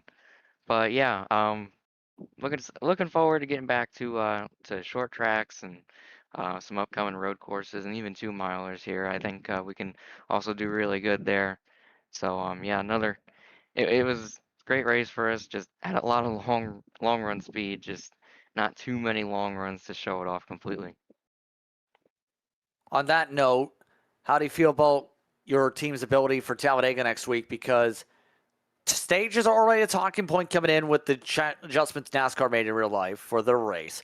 Now, your thoughts on how Ryko approaches things for Talladega? Just kind of with a cool head, I guess. There's no expectations going into there. I mean, anything can happen. We want to come out with a win, but if we come out 35th, I don't think we'll be really surprised. It's kind of one of those races you can just, anything can happen. You can get wrecked, you can win, you can finish mid-pack, and none of it could be your doing. Some of it could be your doing, and that's what we'll find out in 2 weeks from now. But yeah, as far as the stages, I think I do like what they're doing with the really long stage to try to eliminate the fuel saving. Um, yeah, so hopefully we won't have to do that because fuel saving is a penalty. So don't want to get that again. And with that, who do you want to give a shout out to here tonight? I'll just shout out to all the guys at Ryko working on this set. Worked on it for a long time, longer than usual. Just like I said earlier, trying to get the mile and a half program better. Gossip Bus Lines, Mobile One, Best One Tire, Randy Bell Construction, and that's about it. Well, congratulations on the top three. I know it's not the win, but it still ends up being a really good points day for you as the points leader. Yeah, it was a really good day. Got we actually got the top three of finishes in all the checkered flags. The first stage got the first, second stage second, and finished the race off in third. Well, there's definitely a positive, I guess, you can take out of that, I guess. But I know it's not the win, but it's still an error positive you add to the column, I guess. But it's to the motor coach you go. Congratulations on the run. Thank you. Sean Conklin, definitely going to have a lot to discuss, you can tell. Bit of a rough end for him in terms of the feeling side, Kirk, but the tough thing is, you never know what could happen at the end of a race, and that caution definitely changed things up for a lot of people's finishes there. You're absolutely right. Watching this race back is going to be, there's a lot of moments that really are exciting for me. Watching that 13 car pull out that strategy to win the stage is super cool. But again, I'm going to say this here. Move over time completely. NASCAR's measured in laps, not time. No more green, white, checkered finishes. Dale's 1998 Daytona 500 finish under caution, and it was still one of the best races ever. Then NASCAR would actually be perfect for this. And not to mention full season points. Let teams build their own cars for Cup, O'Reilly's, and trucks. ARCA should be the only one that's factory. But that's what I'm going to say out of the gate. On that note, it's the Intimidator 500 next time out after tonight's run for the BBQ 400. An interesting evening here tonight, but Talladega will be next week. That coverage will be Saturday night once again. Now will be on the 25th. Starts at approximately 8:25 p.m. Eastern Time. Catch that here on McCone Entertainment. But it's time to say goodbye for tonight's coverage here on McCone. For Morgan Cook, our producer, for my co-announcer Kirk Mills, I'm Justin Prince saying so long. Enjoy the rest of your evening. Make sure to follow along with their social media pages as well, so you don't miss a moment here on McCone Entertainment. But now, it's off to the sunset we go. Watching tonight's coverage of the full-length Cup Challenge here from Kansas. Congratulations to Nicholas Vroman, your winner here from Kansas. You want to be the best, you can't settle for the rest. For anything on iRacing, there's just one name you need, Maconi. With the launch of Maconi Entertainment and McCone Entertainment alongside McCone Setup Shop, we now provide the best of the best in setups, paint schemes, coaching, broadcasting, and event organization. With cars across all 4 license classes, we have what you need to hit the track with confidence. Grab a subscription and save money while going fast at McConeSetupShop.com/subscriptions. And remember, at McCone Setup Shop, there are setups, but your victories.